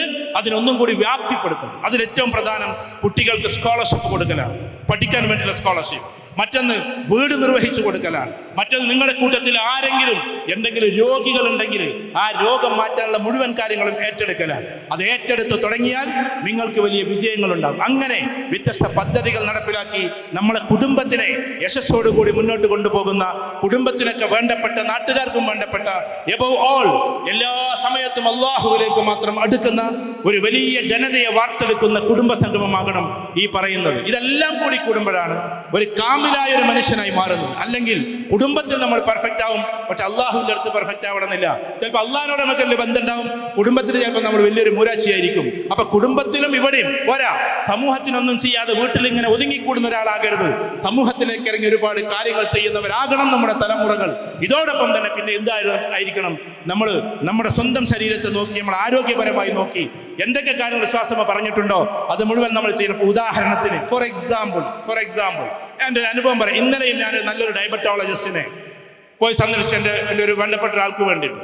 അപ്പം എൻ്റെ ഒരു കുടുംബത്തിലെ ഒരാൾ, അദ്ദേഹത്തിന് ഷുഗർ വന്നപ്പോൾ അദ്ദേഹം കഴിക്കുന്ന ഒരു മരുന്നുണ്ട്. ഞാനത് എല്ലാവർക്കും ഫിറ്റ് ആണെന്ന് പറയാം. എന്നിട്ട് ഡോക്ടർ എന്നോട് പറയാം, അയാൾ ഡയബറ്റോളജിസ്റ്റാണ്, അയാൾ പറയാണ് ഇതെല്ലാവരോടും നിങ്ങൾ കഴിക്കാൻ പറഞ്ഞേക്കും. അപ്പോൾ കരിഞ്ജീരകം എന്ന് പറയുന്ന സാധനം എങ്ങനെ കഴിക്കണമെന്ന് നിങ്ങൾ പഠിച്ചോളി. പക്ഷേ അതിൻ്റെ ഉപയോഗത്തെക്കുറിച്ച് പഠിച്ചിട്ട് അത് ഉപയോഗിക്കണം. കാരണം സഹീഹായ ഹദീസിൽ വന്നതാണ്. അത് ഒരുപാട് കാര്യങ്ങൾക്ക്, മരണമല്ലാത്ത എല്ലാത്തിനും അത് ഉപകരിക്കുന്നതാണ്. ഡേറ്റ്സ് നമ്മൾ കുട്ടികൾക്ക് രാവിലെ കൊടുക്കേണ്ടത് ഈത്തപ്പഴമാണ്. ഡോക്ടേഴ്സിൻ്റെ അവർ പറയും നല്ല ഈത്തപ്പഴങ്ങൾ കൊടുക്കുക. അത് നമ്മൾ സാധാരണ പറഞ്ഞ സാധനമുണ്ട്, അജുവ എന്തോ നിങ്ങൾക്ക് കിട്ടുന്നത് എന്താണോ. കാരണം അത് വേറെ ലെവലിലേക്ക് നമ്മൾ ഉയർത്തിക്കൊണ്ടുപോകും. അതേപോലെ നമ്മളെ ഭക്ഷണത്തിനെ വളരെ കുറച്ച് കൊണ്ടുവരാൻ വേണ്ടിയിട്ട് ശ്രമിക്കുക. ഇതൊക്കെ നമ്മൾ ഫിസിക്കലി ചെയ്യേണ്ടതാണ്.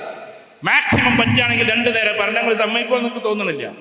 2 നേരത്തെ ഭക്ഷണമാക്കിയിട്ട് ഒതുക്ക്. ലോകത്തിൻ്റെ ഏറ്റവും കൂടുതൽ ആരോഗ്യമുള്ളത് ഞാൻ കണ്ടുള്ളത് ആഫ്രിക്കക്കാരാണ്. അത്ര തണ്ടും തടിയുള്ള ആൾക്കാരെയും എങ്ങനെ, ഞാൻ ഒരിക്കലും അവിടെ ഇങ്ങനെ പോയ സമയത്ത് ഒരു സമ്മേളനം നടക്കുമ്പോൾ സിമെന്റ് ചാക്ക് വെട്ടിച്ചിട്ട് പല്ലുകൊണ്ട് കടിച്ചിട്ട് കൊണ്ടുപോകും. അവർ പല്ല് തേക്കാൻ ഉപയോഗിക്കുന്നത് അറാക്കേതാന്ന് അറിയുങ്ങൾ ആര്യവേപ്പിൻ്റെതാണ്. അതൊക്കെ പാടിയിട്ട് പോകണമെന്നില്ല, നിങ്ങൾ ബ്രഷ് ഇതൊക്കെ ഉപയോഗിച്ചോളൂ. രണ്ടാമത്തത് അവിടെ ഇത്ര വലിയ ശക്തിൻ്റെ കാരണം എന്താണെന്ന് അറിയുന്നത് ഒറ്റ നേരത്തെ ഫുഡാണ്.